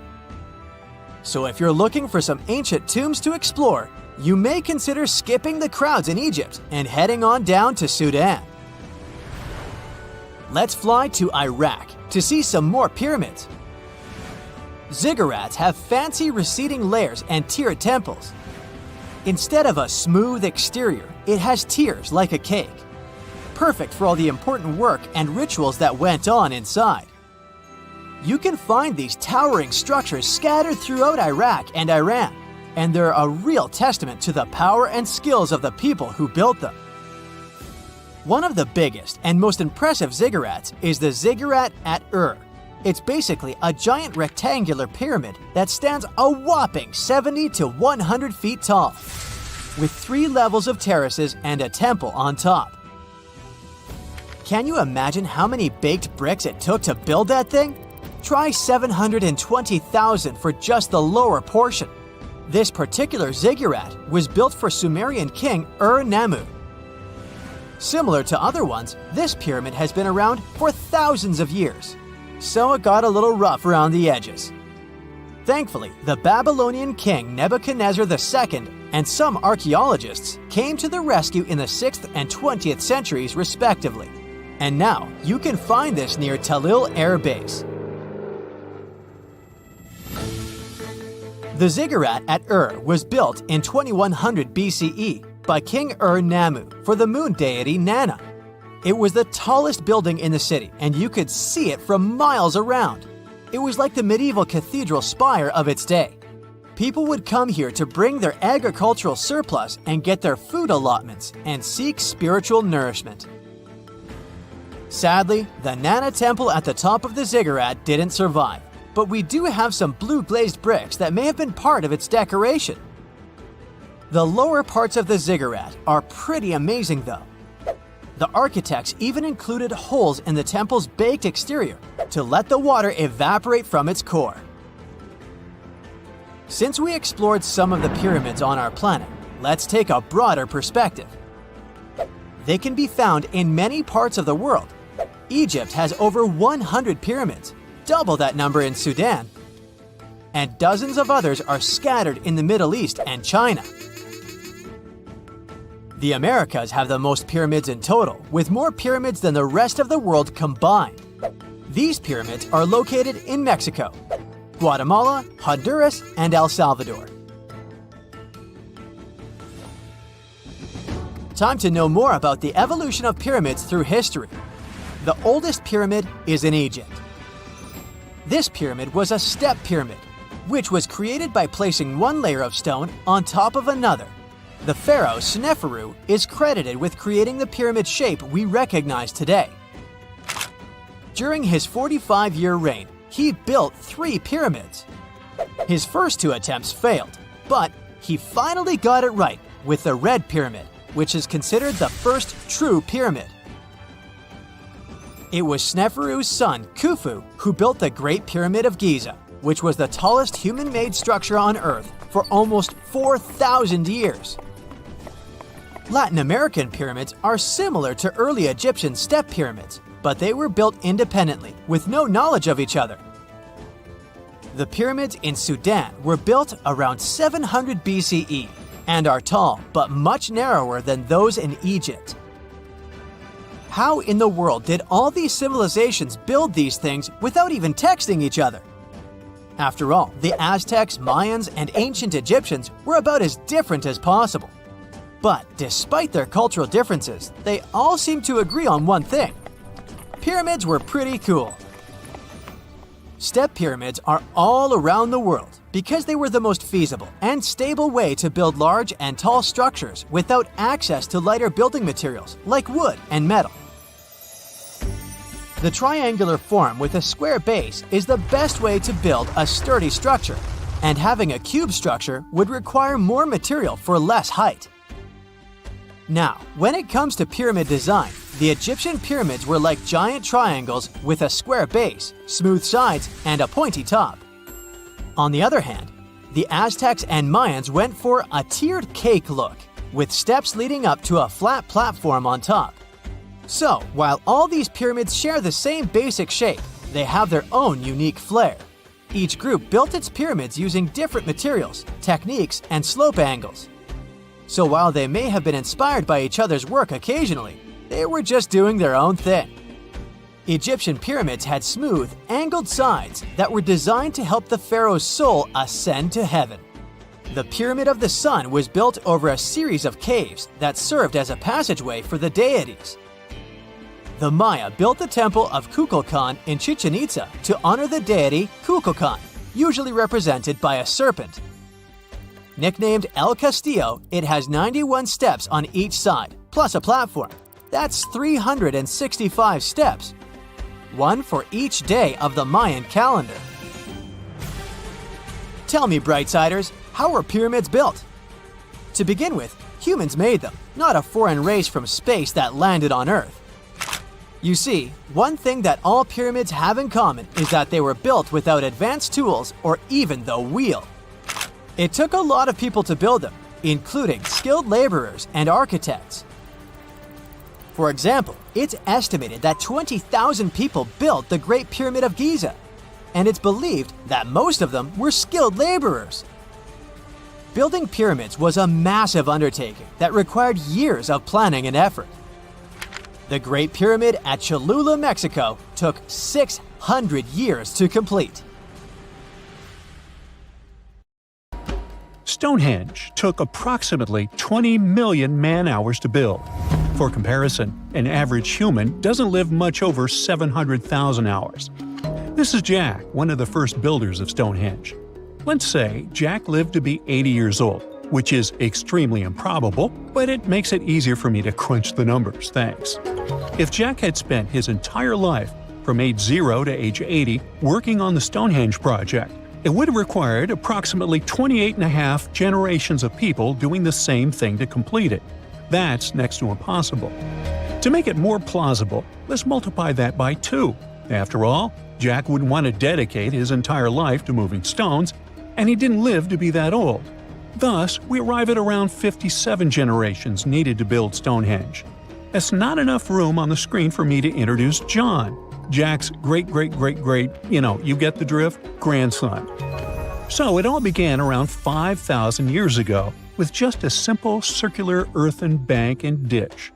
Fast forward to around 26,000 BCE, and the builders replaced that initial structure with a complex arrangement of wooden posts and brought in around 80 dolerite bloom stones from Wales, which were rearranged at least 3 times. Then, a few hundred years later, they added those massive sarsen stones, each weighing around 25 tons. These enormous sandstone blocks were transported about 19 miles to create a continuous outer circle, with 5 trilithons, 2 upright stones topped with a lintel, forming a horseshoe shape inside. It was a millennium-long building process that demanded years of hard work. So, people must have lived nearby, right? But how would they have found shelter back then? Today, we have houses for builders on site, small accommodations that serve as temporary housing. But structures like this definitely didn't exist when Stonehenge was constructed. Did they? Well, actually, they existed. And some recent archaeological digs near Stonehenge prove it. Archaeologists found this Stone Age eco-home, which is a huge deal since it's one of the earliest settlements in the area. This newly uncovered Mesolithic home dates back to around the year 4300 BCE. Let's take a closer look at this house, shall we? Now, for the walls, people back then used a large fallen tree, its trunk to be more precise. These wooden walls were reinforced with flint, and they even lined the pit left by the uprooted tree with cobblestones. To create the roof, they opted for animal hides, which sounds like a wise choice. They must have provided protection against the unpredictable weather of the British Isles.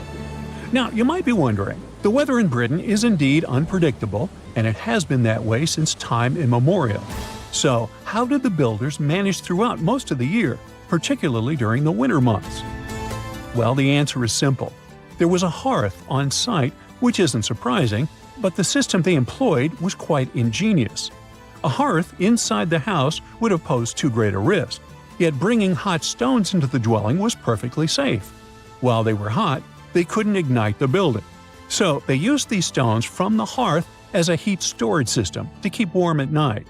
And as a final touch, they even incorporated various stones for decoration.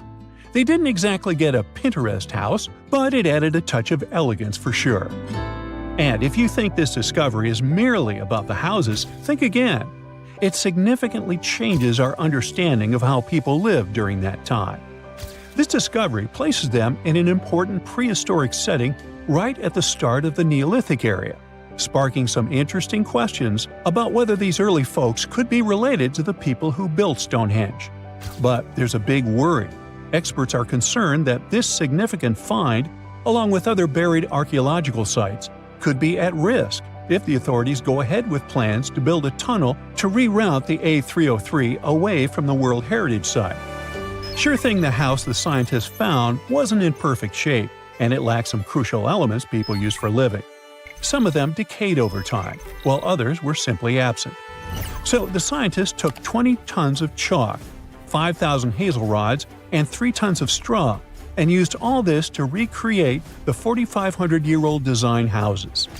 These new buildings are located close to Stonehenge, which is incredible since in this area, planning permission for even a new cowshed is problematic. So, what are these houses like? Well, first off, there are 4 of them, and they're oval-shaped. They're built on the foundation of real houses that stood there about 4,500 years ago, just around the time the Stonehenge Eco House was going up. The houses aren't very big, they're single-room structures. When it comes to dimensions, it was straightforward to estimate since we could gauge the size of the roof and the height of the walls based on the foundations. Each side measures about 16 feet. However, the roof structure remains a bit of a mystery. There were a few differing thatching techniques back then, so pinpointing the exact method used for these dwellings is kind of a guessing game. For now, we think it involves knotted or tied straw carefully secured onto a hazel-woven frame. When fires are lit, the smoke from the hearth wafts up through the thatched roof. Now, remember those 20 tons of chalk? That was needed for the floors and walls. The white chalk walls and floors reflect sunlight and capture heat from the fire. But here's the kicker. The builders encountered a challenge because the ground was so waterlogged that some of the chalk floors took weeks to dry out. By the time they should have been bone dry, they were still as sticky as chewing gum.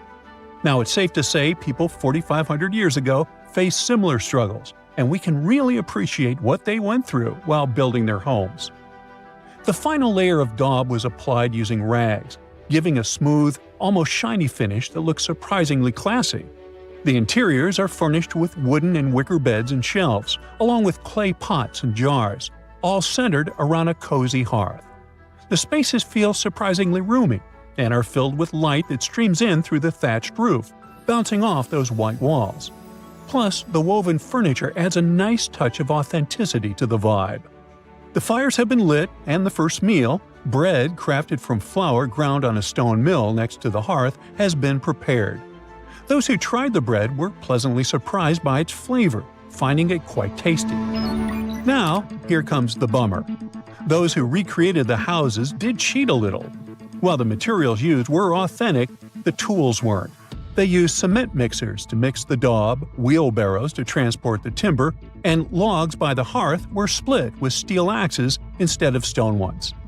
Still, the builders aren't professionals, they're volunteers. So I think a bit of cheating is totally cool in this case. There are other volunteers on site who are more than happy to chat about the daily activities of the Stonehenge builders, from grinding grain with a quern to making rope from rushes. But these houses and the Eco House aren't the only remarkable things in the Stonehenge area. Some years ago, archaeologists uncovered a burial site close to Stonehenge that predates the monument itself. This Neolithic long barrow, dating back approximately 56 to 5,700 years, likely contains the remains of some of Britain's earliest inhabitants. The burial site was identified through aerial images that revealed its distinct shape beneath the crops. Salisbury Plain is rich with ancient sites, including Stonehenge, various mounds, and monuments. The area has remained undisturbed over the centuries, which is likely why so many ancient structures are still intact. This discovery also shows a significant shift in human lifestyle during that era, marking a transition from a nomadic existence to settled farming and animal husbandry, much like the eco-house itself. The long barrow in question measures about 85 feet long and 65 feet wide, though much of its above-ground structure has been lost to farming over the years. If this site is like others in the vicinity, it contains the remains of 30 to 50 individuals, along with cow skulls, which were significant to those early communities. Rekat structure is a giant formation in the Sahara that looks exactly like a giant bullseye. It's so wide that you can see it from space. Even the CIA got interested in it. In 1965, they planned a flyover looking for geomagnetic anomalies. The findings are still classified. Perhaps the theories are true, and this place is truly the lost city of Atlantis. Now, Atlantis supposedly sank beneath the waves, but recent discoveries are pointing us in a different direction. This is an ancient story that goes far back in time, and Plato was the first to mention it. The place had loads of greenery and a curious structure: 3 concentric circles of land surrounding 2 circles of water. 2 key quotes from Plato's writing suggest that Atlantis might not have been a typical island in the middle of the ocean. Plus, Atlantis had a major influence from Africa and Europe, challenging the idea of it being in the Atlantic. It turns out that the Eye of the Sahara and Atlantis look alike. When astronauts saw the Eye of Sahara from above, they initially suspected a meteorite impact crater, but the rings of the structure matched the layout described of Atlantis. More importantly, the Sahara wasn't always a desert. It turned from a tropical region into a desert around 11,000 years ago. Researchers found evidence of a massive river called the Tamaracet that could have sustained a community. This river flowed toward the Rekat structure, aligning with Plato's description.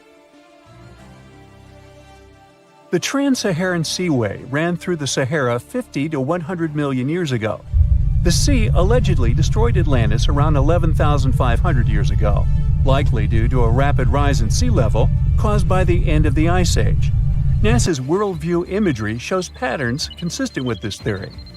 Those concentric rings might be a key to unlocking the secrets of our planet's evolution over millions of years. They're shaped by erosion on resilient rock layers, creating a spooky pattern of ridges and troughs. The central peak stands proud at 1,300 feet. The central part has undergone a significant erosion makeover, revealing a circular structure with a raised peak. Unlike impact craters, the Eye of the Sahara flaunts a striking balance and symmetry. Some say it results from rock uplift, sculpted by wind and water. Others think it's an ancient anticline, eroded to reveal its concentric glory. Then there's a salt diapir theory, suggesting that salt's buoyancy sculpted this beauty. Dating techniques have proved that it formed 541 to 252 million years ago, give or take a million or two. Ancient tools are scattered around the outer rings of the structure near riverbeds. Some older stone tools have also been spotted in the same areas. And still, even though some spear points from the Neolithic period have been found, there aren't many signs that people were living there back then. The area seems to have been used for short-term activities like hunting and making tools. There are other unearthly mysteries that haunt our world. One such enigma is in Norway, the ominous Hessdalen light phenomenon, also known as the Valley of Lights, leaves scientists confused. This valley is 10 miles wide. It's quite isolated, but a peculiar blue box sits high on the hillside, equipped with cameras scanning the valley. The unsettling saga began in the 1980s, when the night sky over Hessdalen erupted with burning fireballs, a recurring spectacle that sent shivers down the spines of those who witnessed it. This wasn't a fleeting occurrence, rather it became a regular thing. Terrified locals reported encounters with these unexplained luminous phenomena, some of which happened near their homes. Unease spread like wildfire. At its peak, there were about 20 sightings every week. The phenomenon made its way into newspapers, magazines, and media worldwide. Soon, people flocked to the valley, hoping to see the lights themselves. In 1984, experts joined the fray, armed with sophisticated instruments like magnetometers, radiometers, and other ometers. What they encountered was mind-bending, lights that defied explanation. Some moved at a leisurely pace, while others raced through the sky at an astonishing 19,000 miles per hour. People tried to explain these lights: airplanes, distant reflections, ball lightning, satellites, planets, meteors. But the speed and how these lights danced ruled out all those theories. We're slowly approaching another mysterious place. This is the greatest subglacial lake among Antarctica's 675 known lakes. It can easily hide unknown life forms. This lake is beneath the East Antarctic ice sheet. Dive about 2.5 miles under the ice, and there you'll see Lake Vostok, located at 1,600 feet below sea level. This lake is 155 miles long and 31 miles wide at its broadest point. With an average depth of 1,400 feet, it's also the world's sixth largest by volume. It's like an underwater city with lofty pillars and deep basins. The secret lake was discovered in 1993, yet it had been waiting to be found down there for over 2,000 years, collecting ancient secrets. In 2012, scientists drilled through the ice, creating the longest ice core ever. They pierced the ice all the way to the lake's surface. The year 2013 brought an unexpected twist when the tranquil waters erupted during the extraction of an ice core, mixing with drilling fluids. Then they got a pristine water sample in 2015. Some believe there might be previously unknown life forms down there, since it's a fossil water reserve that's been untouched for millions of years. That could be a lot like those speculated ice-covered oceans on moons like Europa and Enceladus. It all started with a theory in the 19th century, suggesting fresh water lurking under Antarctic ice sheets. Then, in 1955, seismic soundings hinted at a subglacial lake, and by the 90s, satellite data confirmed Lake Vostok's existence. Now, Lake Vostok isn't alone. In 2005, they found an island in the middle of the lake. Then, two smaller lakes joined the party. They suspect that a secret network of subglacial rivers might link these lakes. Now, very far away from Antarctica, in Venezuela, Catatumbo lightning presents a sinister light show at the junction of the Catatumbo River and Lake Maracaibo. This unsettling lightning phenomenon happens at about 140 to 160 nights a year, going on for 10 hours a day, and can flash up to 280 times in a single hour. The frequency of this lightning show changes with the seasons and from year to year. There was a break between January to March in 2010, causing a bit of worry that it might vanish forever. As the sun sets, winds from the east start picking up speed. The strong wind is called a nocturnal low-level jet, like what you see in the Great Plains of North America. These winds bring moisture, mostly from the Caribbean and the lake itself. This humid air hits high mountain ridges, causing thunderstorms to form over the mountains. Thanks to the ongoing wind situation, more thunderstorms appear as the night goes on. This pattern repeats itself, and is why this area has the highest annual lightning rate globally. The next place scientists cannot explain is in China. That is the Longyu Caves. They have lofty slanted roofs and sturdy pillars. The spot remained hidden for centuries. These human-made caverns, built around 2,000 years ago, decided to reveal themselves only in the 90s. Local farmers drained some ponds and unveiled 5 massive caverns. Further digging exposed an additional 19 smaller caves. They range from 60 to 110 feet in width and 26 to 50 feet in height. Archaeologists found historical relics from the reign of Emperor Zhuan of Han, dating back to over 2,000 years ago. Now, how did these caves survive for more than 2 millennia without falling apart? No ancient records explain the way they were crafted either. The walls show chisel marks, hinting at some layer-by-layer chiseling action, but the exact construction process is still a head-scratcher. If you've ever wondered what it feels like to walk on diamonds, head straight to the town of Nördlingen in Germany. It seems like a typical fairy tale village with cute houses and red roofs, but its walls and streets are actually studded with over 72,000 diamonds. You'll need a microscope to see them, but they're definitely there. When the first people came to live here, somewhere around the 9th century CE, they were positive they were settling down in a volcanic crater. They didn't know the stone they were using for construction was embedded with millions of tiny diamonds, and the origins of the crater were out of this world. An asteroid slightly larger than half a mile in diameter hit our planet around 14.5 million years ago in what is now Bavaria and left a crater 16 miles wide. The bedrock was under such intense heat and pressure that the bubbles of carbon inside transformed into tiny diamonds at a concentration like nowhere else in the world. The locals didn't pay attention to their houses, built of what was left of that asteroid impact, shimmering on sunrise. Then, in the 1960s, 2 geologists arrived from the USA, studied the landscape from a distance, and noticed it didn't look exactly like a volcanic crater. After further research, they realized their theory that the crater was shaped from above and not from below proved right. They even had to change school books after the discovery, not to mislead the students. Once the word of the crater had spread, NASA got interested in it and sent their Apollo 14 and Apollo 16 astronauts to visit it to learn about what kind of rocks they'd find in space and which of them were worth bringing home. A moon rock that arrived with one of the missions is now on display at the local museum, and astronauts still visit the place. The locals, though, are so used to living among diamonds, they don't even find it special. The Australian town of Coober Pedy is known as the opal capital of the world and exists completely underground. The town even has the first 4-star underground hotel in the world.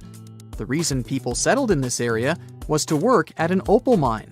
Back in the day, the miners could hardly survive under the burning desert sun, so someone decided to put a tent directly into the mine. Then it turned into a home. Now, Coober Pedy has around 2,500 residents from different countries, about 30 shops, an opal gallery, museums, a bar, and other buildings, and is a popular tourist attraction.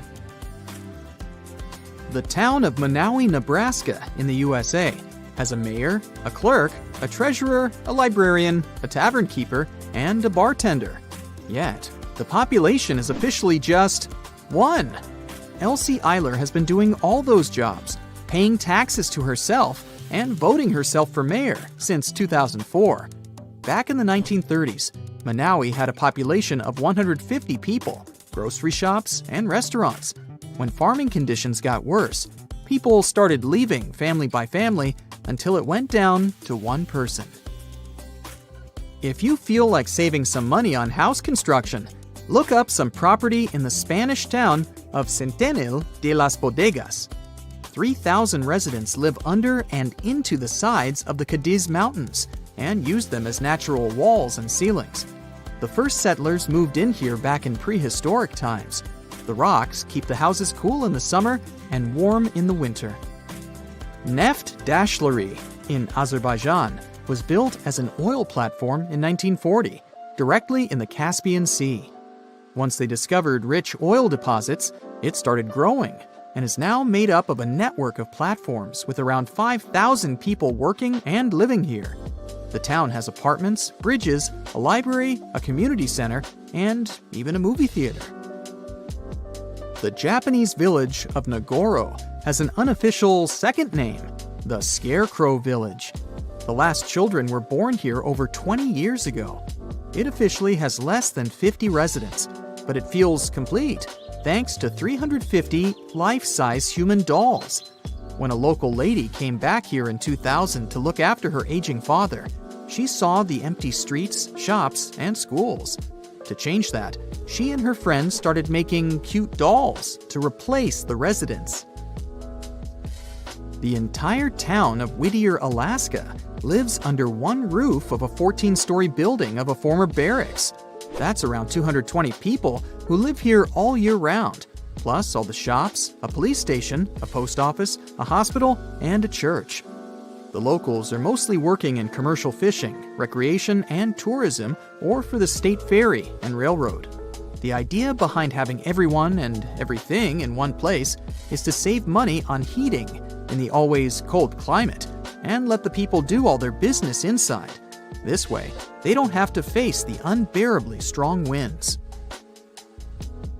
There's a town in Svalbard, Norway called Longyearbyen, where the sun sets on October 25th and doesn't rise again for the next 4 months. When it rises again in spring, the locals gather on the step of an old hospital at 12:15 to welcome the sun and celebrate its return. Then, it doesn't set for over 4 months. It happens because of the way the Earth is tilted on its axis. The sun only rises and sets once each year at the North and South Poles. Longyearbyen is the northernmost town in the world, so it gets affected by that. Its residents occasionally see polar bears and reindeer in the streets and get around on snowmobiles. The Italian village of Viganella was built right at the bottom of a deep valley and on the wrong side of the mountains. They cast huge shadows and deprived the village of the sun for the entire winter.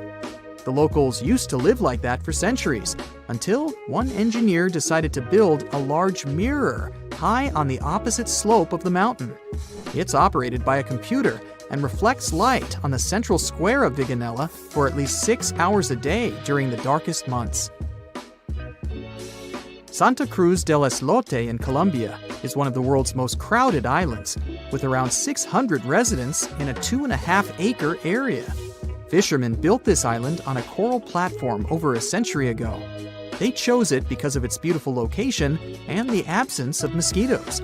The families of the original settlers were growing, and most of them never left the island. You'll only find people with 6 different last names living here. When the family needs extra space, they just add an extra floor to one of around 100 homes in town. Now it has a school, shops, a church, and 1 restaurant.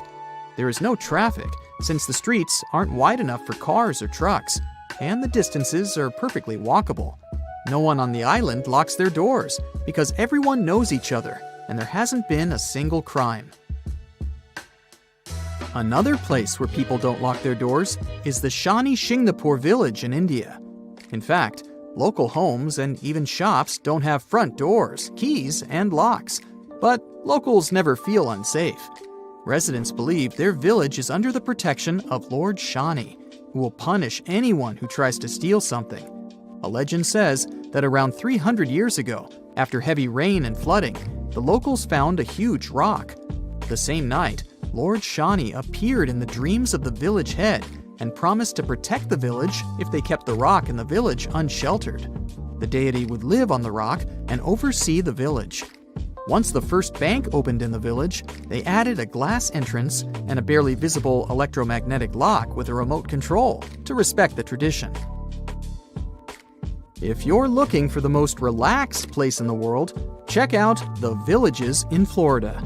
You can't move here unless there is at least one person over 55 in your home.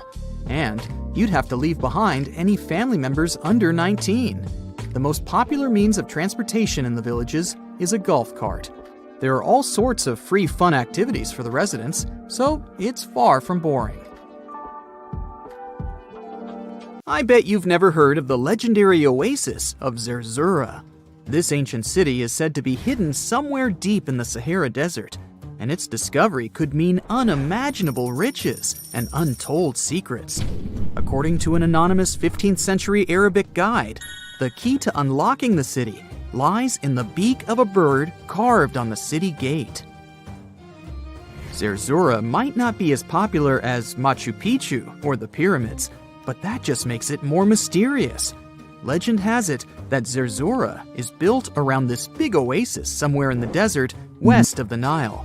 Apparently, it's made out of white stone and has all these luxurious houses and gold decorations. The story goes that a scribe wrote down the account of a traveler who stumbled upon Zerzura while looking for his lost camel. At one point in his journey, the man got caught up in a sandstorm, where he got separated from the rest of his group. The traveler kept wandering in the desert for days, and then, out of nowhere, two men showed up and guided him to the city of Zerzura. The traveler described this city as an oasis filled with little birds and made out of pure white stonework. The city is also said to be guarded by giants. In 1835, an English Egyptologist named John Gardner Wilkinson mentioned the city in one of his books. He spoke to a man from Egypt who found the city by accident after days of wandering through the desert. He mentioned some ruins, unusual stonework, and a large oasis surrounded by palm trees. The man even gave some instructions on how the city could be found, indicating that it might be in the western desert of Egypt. But here's the kicker. Even though a group of explorers went out to find Zerzura, they didn't succeed. At the same time, they did stumble upon a bunch of previously unknown oases. In the early 1900s, numerous expeditions were sent to find the city, including one with a fleet of Ford Model A trucks. But, alas, none were successful. Others say Zerzura did exist at one point, but not anymore. It's possible it was swallowed by the desert. It's believed that back in the day, the Sahara Desert was actually green. Scientists even found traces of ancient rivers that flowed through the area 100,000 years ago, creating green corridors across the desert. But Zerzura might have never been real to begin with. Maybe it only existed in the minds of people, a figment of their imagination as they were struggling in the African desert. For thousands of years, people have been obsessed with the hunt for another lost city, Atlantis. But if this place really existed, where on Earth, or under the sea, could it be? According to Plato, Atlantis was an actual place, and it was supposedly located somewhere in the Atlantic Ocean, near the Strait of Gibraltar. But how did this mythical city become synonymous with a perfect, paradise-like society? Well, you can thank Ignatius Donnelly for that. The American writer published a book in 1882 where he outlined 13 hypotheses about the existence of Atlantis. Donnelly truly believed that this lost city was where ancient humans lived in peace and joy for centuries. Donnelly even thought that Atlantis was the original source of many ancient civilizations around the world. And if we just followed Plato's clues, we could totally find Atlantis. Sounds like a treasure hunt, right? What inspired Donnelly to go on this quest in the first place, you might ask? Apparently, an amateur archaeologist discovered the city of Troy, using Homer's The Iliad as a guide. Well, if Troy was real, then why not Atlantis? Back in the day, some people believed that America was the legendary Atlantis. Columbus really stirred up some excitement when he brought back news about the New World to Europe. But the real hunt for Atlantis didn't really start until the 20th and 21st centuries. Some people tried to connect the dots between a volcanic eruption on the island of Santorini and the destruction of Minoan settlements. But in 2018, a team of investigators claimed they had nailed it, announcing they had discovered concrete proof that Atlantis had existed. What was their evidence, you ask? A series of mysterious circles in a national park in Spain. But the circles turned out to be nothing more than experimental ponds for studying zooplankton. Let's face it, there's no real evidence that Plato's lost city of Atlantis actually existed. But it doesn't make searching for it any less exciting, does it? The Fountain of Youth isn't a lost city per se, but it is another mythical location that many have claimed to have stumbled upon over the years. Long ago, people were obsessed with the idea of living forever, or at least extending their lives as much as possible.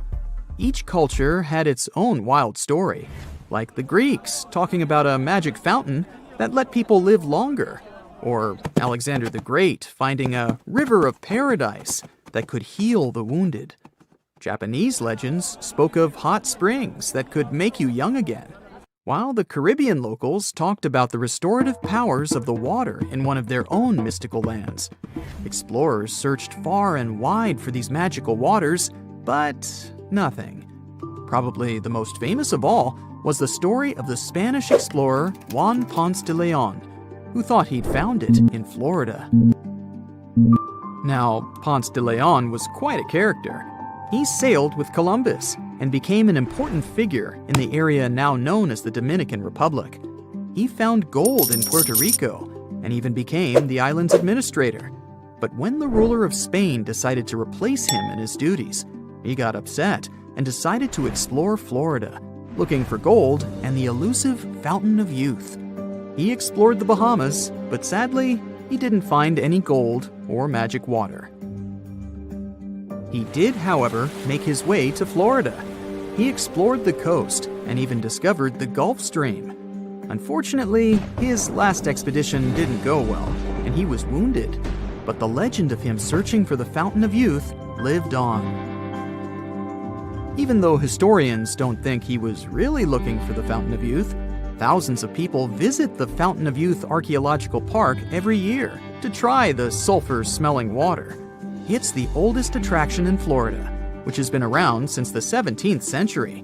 Some say the water has unusual properties, but I'll leave that up to you to decide after you visit this place. Norse mythology has its own mysterious land called Thule. It's said to be somewhere between Scandinavia and Iceland, where the sun barely shines and the cold bites hard. The folks there survive on a diet of millet, herbs, fruits, and roots, washed down with a grain and honey brew. As for its exact location, scholars can't seem to agree on it to this day. The legendary ancient Greek explorer Pytheas was said to be the first to stumble upon Thule during his quest for tin mines. He sailed his way up north, passing by Scotland, and after 6 long days of sailing, he reached Thule. The people there, according to Pytheas, were quite primitive, but that's no surprise since they were just simple farmers living off the land. They showed Pytheas where the sun set on the shortest day of the year. They also told him that in winter, the sun never rose at all, and in summer, there was no night. For many years, historians have been debating the true identity of this mythical land of Thule. Some say it's Iceland, while others claim it's Norway. A little bit of progress has been made recently with the help of a team of researchers. If their findings are correct, Thule might be the elusive island of Smola. That's farther south than any of the Norwegian islands that were on the list of contenders. It may be too soon to celebrate, but it does look like Thule has finally been found. Recently, scientists made an astonishing discovery that might solve Stonehenge's mystery. They found something hidden deep within the DNA of Stonehenge's sarsen rocks, the huge monolithic ones, and it might reveal why our Neolithic ancestors designed and built this thing in the first place. Over the years, scientists have been scratching their heads trying to figure out where the huge sarsen rocks came from. For years, they believed they came from a quarry just 15 miles away from the site, known as Marlborough Downs. At this site, they found similar minerals to the ones that make up the sarsen rocks. But it turned out there was more to this story than they thought. The understanding of how Stonehenge was built is always changing. Scientists need to really travel back in time to uncover its mysteries. Where did the rocks come from? How were they carried? Why was the site built? You see, the Stonehenge site, located at Salisbury Plain in England, is made up of 2 main types of stone. There are the super heavy sarsens and the lighter and smaller bluestones. The sarsens each weigh about 25 tons. That's as much as 3 African elephants stacked together. The heaviest sarsen stone, called the heel stone, weighs 30 tons all by itself. Together, the sarsens make that iconic outer ring circle. Inside that circle, that's where you'll find the blue stones. The naming might seem a bit misleading since they're not really blue. They have a bluish tinge to them when they are freshly broken, hence the name. These smaller rocks probably came from the Preseli Hills in southwest Wales, which is about 150 miles away from Stonehenge. They're a bit lighter than the Sarsens, but still pretty heavy. The altar stone, which is classified as a blue stone, is the heaviest one, weighing around 6 tons. Its original location still isn't known for sure. To figure out where a rock came from, scientists first have to study their composition. This is like checking the rock's DNA. Then they cross-reference the structure of the rock with minerals in the soil to see if it's a match. Most of the Sarsens we see around southern England are actually made of a type of sandstone known as silcrete. Think of silcrete as sand that's been hardened by underground water processes over millions of years. This process mostly happened during a period called the Paleogene, about 65 to 23 million years ago. These Sarsen rocks didn't form in one big slab, but in patches, like nature leaving little rock gardens all over the place. Scientists reason the Sarsens spread out randomly, forming in isolated pockets. Over time, many were buried under layers of clay and chalk, which helped preserve them. When ancient builders were on the lookout for materials, these Sarsens must have looked perfect for something impressive like Stonehenge. Actually, Sarsens have been used in everything, from Roman villas to medieval churches, and even in things like road curbs and old field walls. One could say these rocks were the it material for ancient builders, and continue to be popular even into more modern times. This fact made scientists start wondering that maybe not all Sarsen stones that were used to build Stonehenge came from the same place. They've identified Sarsen sites all over the UK, in places such as Oxfordshire and Kent. After hundreds of years of studying the Sarsens, geologists finally had the right type of technology to determine the origin of the stones. Now, I wish I could tell you that it was some undisclosed location very far away from the site. But, as it turned out, the Sarsens were originally from Westwoods, the forest near Stonehenge. A new factor came into play when excavations uncovered empty stone holes, showing that at least 6 blue stone pillars were removed from a Preseli Hills site called Wan Main in prehistory. They had a stone circle over there, and it's believed that some of Stonehenge's rocks were recycled rocks from this more ancient circle. If this is true, it might be that Stonehenge is part of a much larger landscape of ancient sites. If this is the case, then Stonehenge is just the cherry on top of a much larger scale project. Think of it as the sacred centerpiece of an entire landscape of monuments, mounds, stone circles, and things. This is why scientists want to find out where the rocks came from so badly. It could lead to why and how Stonehenge was built. Now, Stonehenge didn't just pop up overnight. It was built in several stages over hundreds of years. It's likely that it wasn't a single unified vision, but more like a big community project that evolved over time. With each generation, the builders brought in their own ideas, creating a stone structure that would last for ages. The first stage was around 3100 BCE. That's when people dug out a circular ditch and likely set up some bluestones as sort of a starter ring. Later, they added the Sarsens and even topped some of them with horizontal stones to form those famous arches you see today, also known as the trilithons. These ancient builders had some challenges on their hands. How would they move the rocks? There's an old theory known as the ice road that suggests that the rocks were moved by natural icy pathways that formed during the winter. This way, they could slide the rocks down all the way to Stonehenge. But hey, if we're talking about a distance of over 100 miles, that's not too realistic. Anyways, this theory was debunked because it was warmer back then than it is today. There's also the river theory, which suggests that the rocks were floated along the river from the quarry to the site. But if we're talking about Sarsen rocks, they're too heavy to float. So there goes that theory. What we're saying is, no one knows how the rocks were moved. Another interesting science tidbit came from all the research done in Stonehenge. A recent laser survey of the stones revealed the different stone working methods used, and has shown that some of the parts of the monument were more carefully finished than others. In particular, the northeast side and the inner faces of the central trilithons were finely dressed. FYI, a trilithon is one of Stonehenge's most famous shapes. It's when two huge monoliths receive a third one on top of them, connecting the two together. This fancy word is simply Greek for having three stones. But anyways, the bigger question, and the reason Stonehenge is so famous, is why it was built in the first place. Theories are all over the place, and some sound like they're straight out of a sci-fi show. So here's a rundown of the most popular ideas. There's, of course, the solar calendar theory. This one supposes that the stones are aligned with the movements of the sun, especially during the summer and winter solstices. During the summer solstice, the sun rises to the left of the heel stone, that's the lone stone outside the main circle, lighting up the entire monument. Some say it's the ancient version of a calendar, marking the year's longest and shortest days. Some archaeologists think Stonehenge might have been an ancient healing center.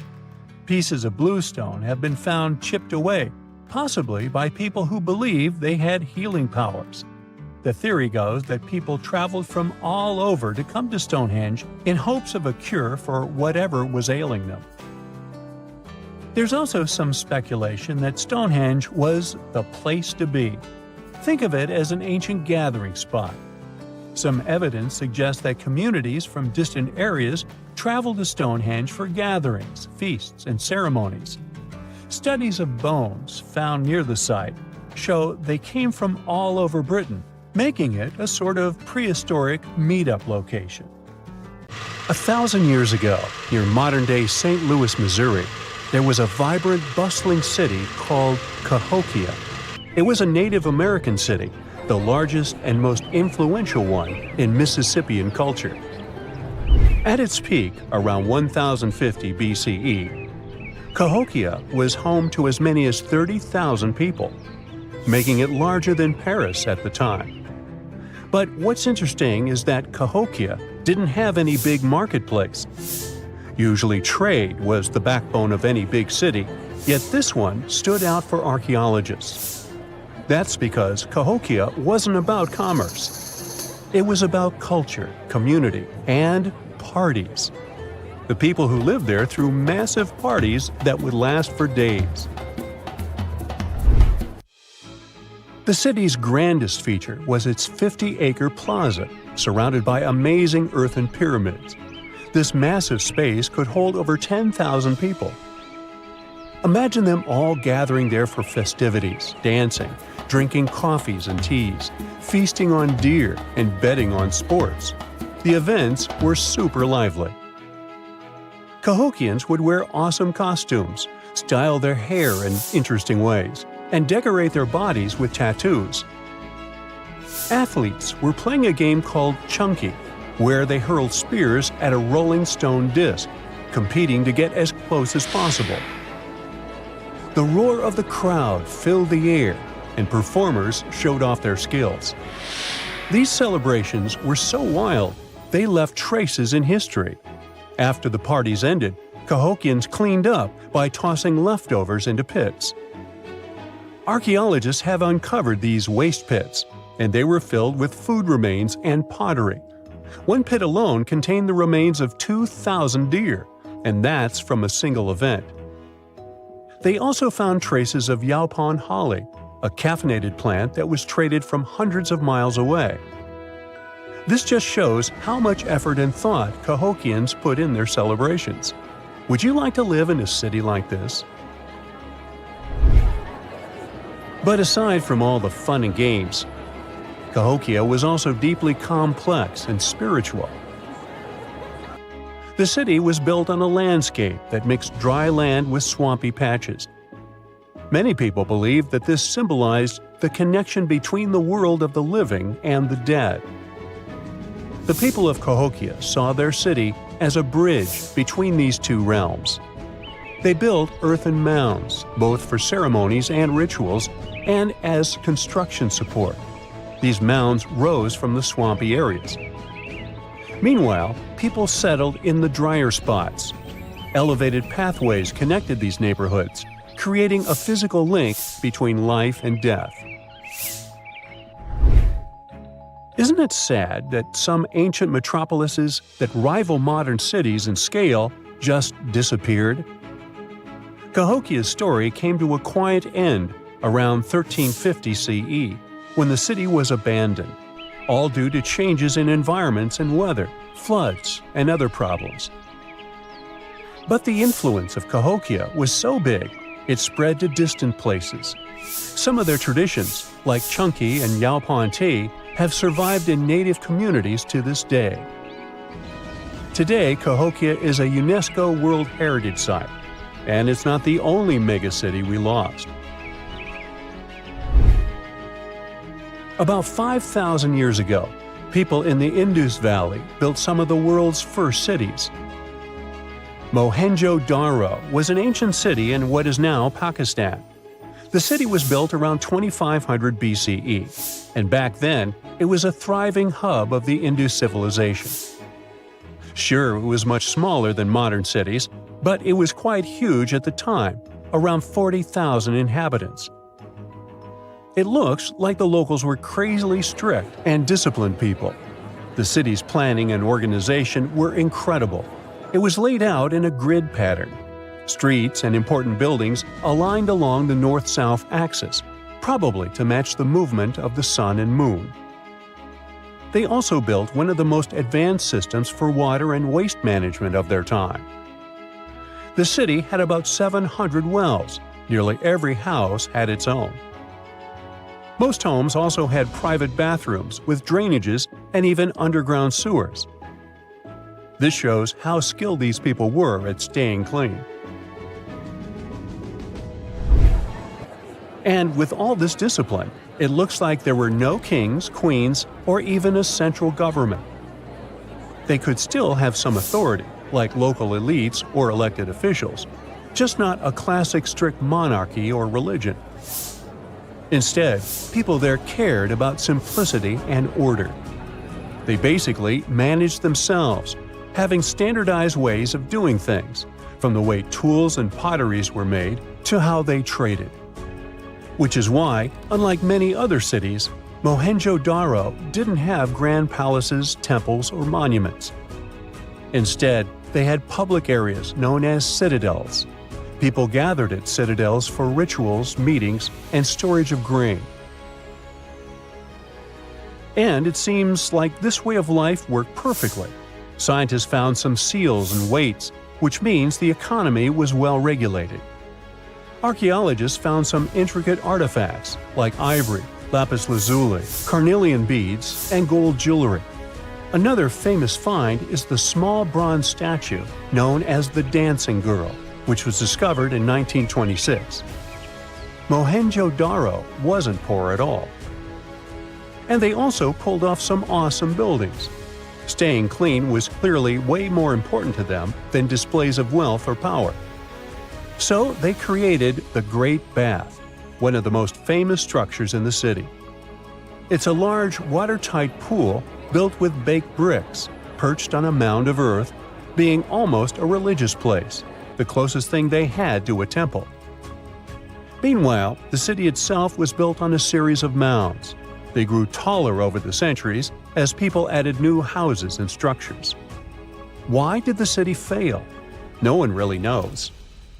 There's something mysterious about the sculptures archaeologists found. Many of them seemed intentionally broken.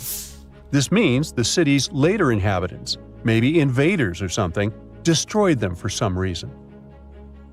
Some scientists think that the Indus River may have shifted course, disrupting agriculture and trade. But there's no evidence of a flood or any big event like this. It just seems like, over time, the entire Indus civilization just gradually faded away. By 1900 BCE, the culture had shifted and didn't leave much behind. Let me tell you now about the ancient city of Kos, which is located where the modern town of Kos now stands in Greece. Imagine arriving by sea, and the first thing that hits you is the sheer grandeur of its agora, this massive public square built with stones in different colors, laid out on terraces that rise above you. It was one of the biggest in the ancient world, and it made a great impression on anyone approaching the city. This place has a rich history, dating back to around 2300 to 2200 BCE. A long time ago, local folk gathered up from different parts of the island to form a new city in the northeast. People have lived there since the Bronze Age, and over time, it became a super important center of culture and trade. And no wonder, since it's right near a natural harbor. The harbor was sheltered by two breakwaters, and people built some of the most important religious sites there, including the sanctuaries of Aphrodite and Hercules. Kos wasn't just beautiful, though. It had some brilliant design. The whole city was laid out in a neat grid, with streets crossing each other at perfect right angles, literally looking almost like a modern city. Thanks to this, moving around was super easy, and the blocks, or insulae, were big enough to fit several large houses. Kos remained largely unchanged until the 6th century CE. Over time, it started gradually shrinking in size, confined within the walls of what is now the Chora neighborhood. Meanwhile, Palmyra was an ancient city built around a beautiful oasis sometime around the 3rd millennium BCE. Originally known as Tadmor, this city flourished as a major stop on the Silk Road, linking the Near East with Asia. It was a thriving center of trade and culture. They had a marketplace, assembly buildings, grand gates. In other words, this place was bustling with life. The city has been through many hands throughout its history, from the Byzantine to Arab caliphates, which is probably why it had some awesome architecture. An interesting blend of Greco-Roman, Persian, and Arabic vibes. The Temple of Bel, the Great Colonnade, and a Roman-style theater. But, like all the others, it decayed over time. Palmyra's importance faded, and by the early 1400s, it had been largely destroyed. But at least its ruins remained. Right now, they're a UNESCO World Heritage Site. This just in, the world's oldest pyramid was built during the last ice age. And I'm not even talking about Egypt. I'm saying our ancestors might have spewed a 27,000-year-old pyramid in West Java. Gunung Padang is not exactly shouting pyramid. It's more of a mound with huge scattered stones tossed all over it. But local people seem to revere it, and they have for centuries. It wasn't until recently that the Indonesian authorities decided to excavate a bit deeper to see what all the fuss was about. They ended up finding the remains of a human settlement. It was rather unexpected, since the mound is pretty high up. This excavation could only prove there were humans in the area as far back as 45 BCE, which sounds reasonable. It was up to an Indonesian geologist named Donny Hillman to prove that Gunung Padang is the world's first pyramid. He used all sorts of new technology to support his claim. Our guy used carbon dating, which digs deep into the earth and takes whole chunks of soil. He found layers and layers of constructions, like he was digging up Rome and finding ancient buildings buried in the ground. His research proved that there had been caverns and even rooms down there, which could only mean one thing: humans. As for the rocks located up in the mound, they were most likely strategically placed by the people who lived there back in the day. They needed a place to meditate, so they arranged things in a harmonious way. Their smooth surfaces wouldn't be the result of years of erosion, but the works of great sculptures, the Michelangelos of their day, let's say. If this is all for real, then human civilizations began way before we think they did. Our ancestors, the Paleolithic humans, didn't have what it took to be considered a civilization, especially not the tools and knowledge to build pyramids. They needed a lot of masonry skills, which weren't all that available during the last ice age. His peers don't share this view, though. They could believe Hillman's theory if he had found evidence such as charcoal and bone fragments, But he didn't. Flint Dibble, another archaeologist, says that without concrete evidence of human activity, there's no proof of an actual pyramid. In this case, all the data proves is that the soil in the mound dates back to 27,000 years ago. He thinks the rocks on top of the mound just slipped down the hill, like rocks normally do. Only a complex society would have managed to build a stepped pyramid like they claim it was. But according to Bill Farley, an American archaeologist, there's just no reason to believe there were any settlements in Indonesia during the last ice age. Now, just so you know, the oldest known ancient society with this kind of knowledge is probably 11,000 years old and used to occupy the region of modern-day Turkey. Take a look, Turkey's Gobekli Tepe. It's also not a pyramid, but it's the oldest monolithic construction made by humans. Back in the Neolithic period, a lot of people settled there, and there are proofs for it. For example, the walls there are covered in ancient drawings of clothing and wild animals.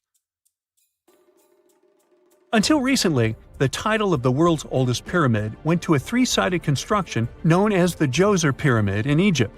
Djoser is located just a few miles south of the Giza complex in a town called Saqqara. It made its way to popular culture more than once. In the 18th century, it became a common feature in European paintings. Young men from the cultural elite did a grand tour around the world, and Saqqara was at the top of their list. It was also featured in the video game Assassin's Creed, with a digital representation way more accurate than many historical drawings of the thing. That was kind of a big deal in ancient Egypt, to build pyramids for kings to spend their afterlives. And if you thought the Khufu pyramid was the oldest one in the world, well, Djoser was built 70 years ahead of that time. The development of new technology has allowed archaeologists to make groundbreaking discoveries, and a new, or should I say ancient pyramid in South America might win the title in dispute. It turns out that pyramids were also pretty fashionable in the Americas in the old days. Among them are the iconic pyramids of Guatemala's Tikal Temple complex, the same ones that appeared in Star Wars No. 4. But to find the oldest pyramid in the Americas, one would have to travel to Peru. Deep in the Peruvian desert, archaeologists stumbled upon a sprawling ancient metropolis known as Caral. At first, researchers believed that the settlement was pretty recent, since the site was way too complex for ancient technology to handle it. As we said, Caral is a desert town, like Las Vegas, but without all the hoopla. This means no easy access to water. And for cities like these to thrive, they need a considerable irrigation system, which leads us back to complex technologies. The Peruvians surprised us all with this new discovery. This site was huge, filled with an amphitheater, houses, and religious buildings. The whole thing probably sprawled through 370 acres. And when scientists went to test their initial hypothesis using radiocarbon dating, they found that the city probably sprung around 2027 BCE. On the site, archaeologists found 6 pyramids that could possibly predate the one in Saqqara. As far as they know, both civilizations coexisted in the same time period, in opposite parts of the world. But since researchers can't pinpoint the exact age of Caral's pyramids, it's pretty hard to guess which civilization completed their pyramid first. If only we had a crystal ball. Now, it just so happens that the shape of a pyramid is something that nature is able to produce all on its own, leaving us modern-day humans a bit confused. A classic example is the Japanese side of Yonaguni, which also goes by the name of Japan's Atlantis. The entire monument is about the size of 5 football fields and the height of a 5-story building. Explorers and scientists believe that Yonaguni dates back to 10,000 years ago. For Japan's top marine geologist, Professor Masaki Kimura, Yonaguni is the heritage of a lost civilization. Kimura has dived into exploring the ruins over 100 times over the past 10 years. To him, there are clear signs of human activity down there. Check out this triangular-shaped pool on the monument's surface. Kimura thinks it's actual proof of humans, because this triangle-shaped concave is a historical symbol of water fountains in the region. As it happens with a lot of these cases, not all scientists are convinced the same. For many, Yonaguni is probably the result of thousands of years of erosion, and the fact that the monument is composed of one massive rock leads them to believe it is not really human-made. Sure, these huge basalt columns may look like the ruins of a palace, but they're most likely the result of the intense volcanic activity in the region. And speaking of natural formations that really look like a human made it, a pyramid on Mars has been a hot topic lately. Humans have been keenly trying to prove that there is life on Mars for quite some time. But some are stretching it really far, saying that little green or gray people built a pyramid on the planet to try and build their own civilization. This picture was taken over a decade ago by the Mars Reconnaissance Orbiter, the MRO, but it started to resurface recently. It shows what looks like a three-sided pyramid. Some people claim that the smooth side of the pyramid could only be the effect of otherworldly work. Then science comes along and explains that Mars is home to one of the deepest canyon systems in the whole solar system. The so-called pyramid is located in what is known as the Kandor-Chasma region. This Martian region has a bunch of similar formations that are nothing more than the result of erosion. Nothing supernatural going on there, apparently. It's strange if you think about it. There are old Roman buildings that have lasted for thousands of years, while our newer buildings seem to fall apart. How did the Romans manage to create such strong buildings? A lot of them with complicated designs, too. Recent research has shown that the Romans used a type of concrete that has an extra layer of protection against the elements. It can even fix itself when it gets wet. This discovery not only explains why these buildings have lasted for thousands of years, but it can also help us make cement in a way that's more natural and resistant.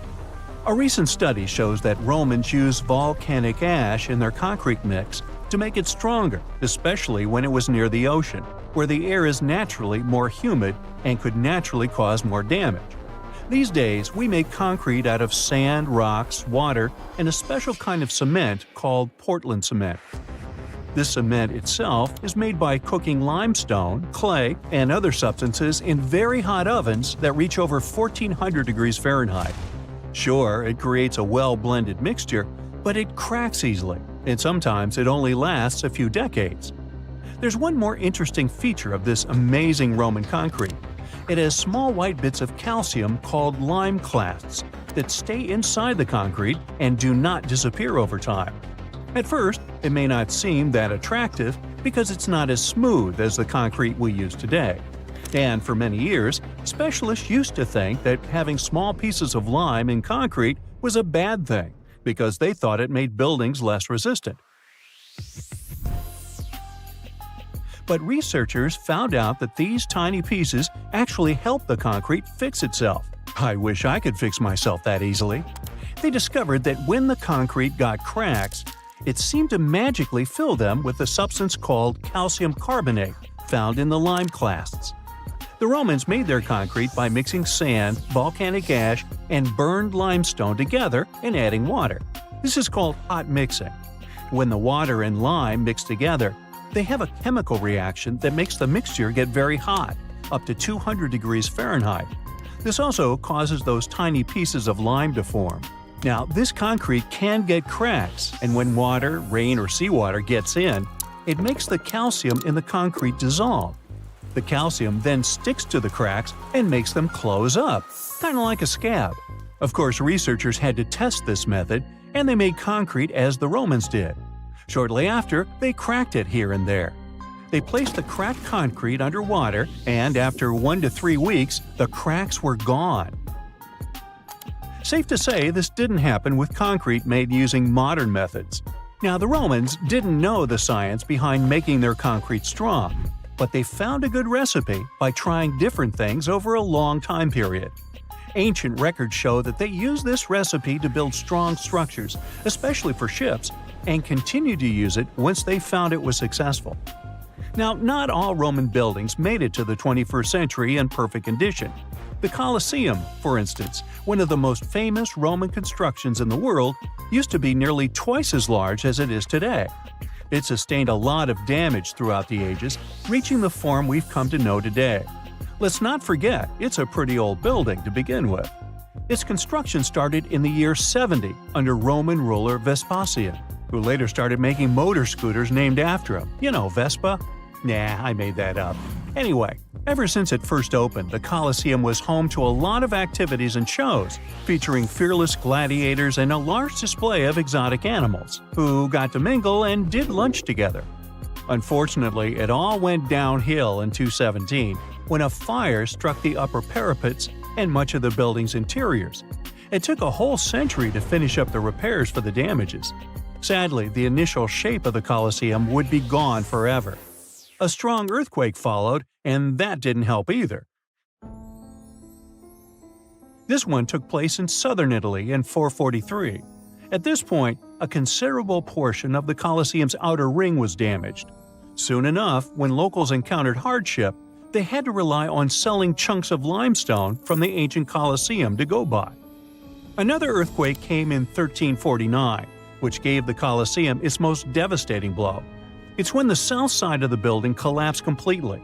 That's when it started to look more like the building we can see today in the Italian capital. It's not all bad, though. Some pieces of stone that were shaken off the Colosseum were used to rebuild other famous landmarks in Rome. So, if we think about it, the missing part of the Colosseum isn't missing at all. It's just been recycled all around the city. One building that features pieces of old stone Colosseum is called Palazzo Venezia, and it's a local museum. Now, speaking of weird buildings, you've probably seen this one, as it's one of the most photographed spots in the world. You can see online photos of people leaning on it, or ones that make the building look like an ice cream scoop. This famous Italian landmark is called, you tell me. Yep, the Tower of Pisa, and it looks like it's seconds away from collapsing to the ground. Now, should you ever want to visit, you'll need to head over to this Italian city with the same name, Pisa, near the Square of Miracles. Now, weirdly enough, this building is more famous for its awkward incline rather than for its history or purpose. Back in 1178, when the construction of the tower was still not completed, people realized that the building was starting to lean over, and that was before they had reached its third floor. They soon figured out it had nothing to do with the building plans or the materials they used. It was all happening because of the mushy and shifting soil which was beneath the construction. These days, we know that placing a building on top of soil made of clay, fine sand, and shells isn't the best idea. But back then, people didn't know how to figure that out before building something. Now, fast forward some centuries, and it became clear that this 180-foot tower isn't just leaning. It is falling, and at a considerable rate of about 0.08 of an inch per year. Well, that may not sound like a lot, but multiply that by hundreds of years and, well, just look at the pictures and you'll understand. This leaning tower is more than 16 feet off its axis in the present day. So how come it hasn't fallen over altogether? Well, because of physics mostly. Its center of gravity continues to be located within the base of the structure, so it's pretty grounded. It's also been continuously watched over by local authorities to make sure they protect this unique building for as long as possible. The Pantheon is another great example of the way Romans understood architecture. It's also located in Rome and was initially built as a temple. The construction itself was made from concrete with different thicknesses and has an interesting shape too. Back in the day, Romans believed the Earth was like a disc, which was covered by a dome-shaped sky.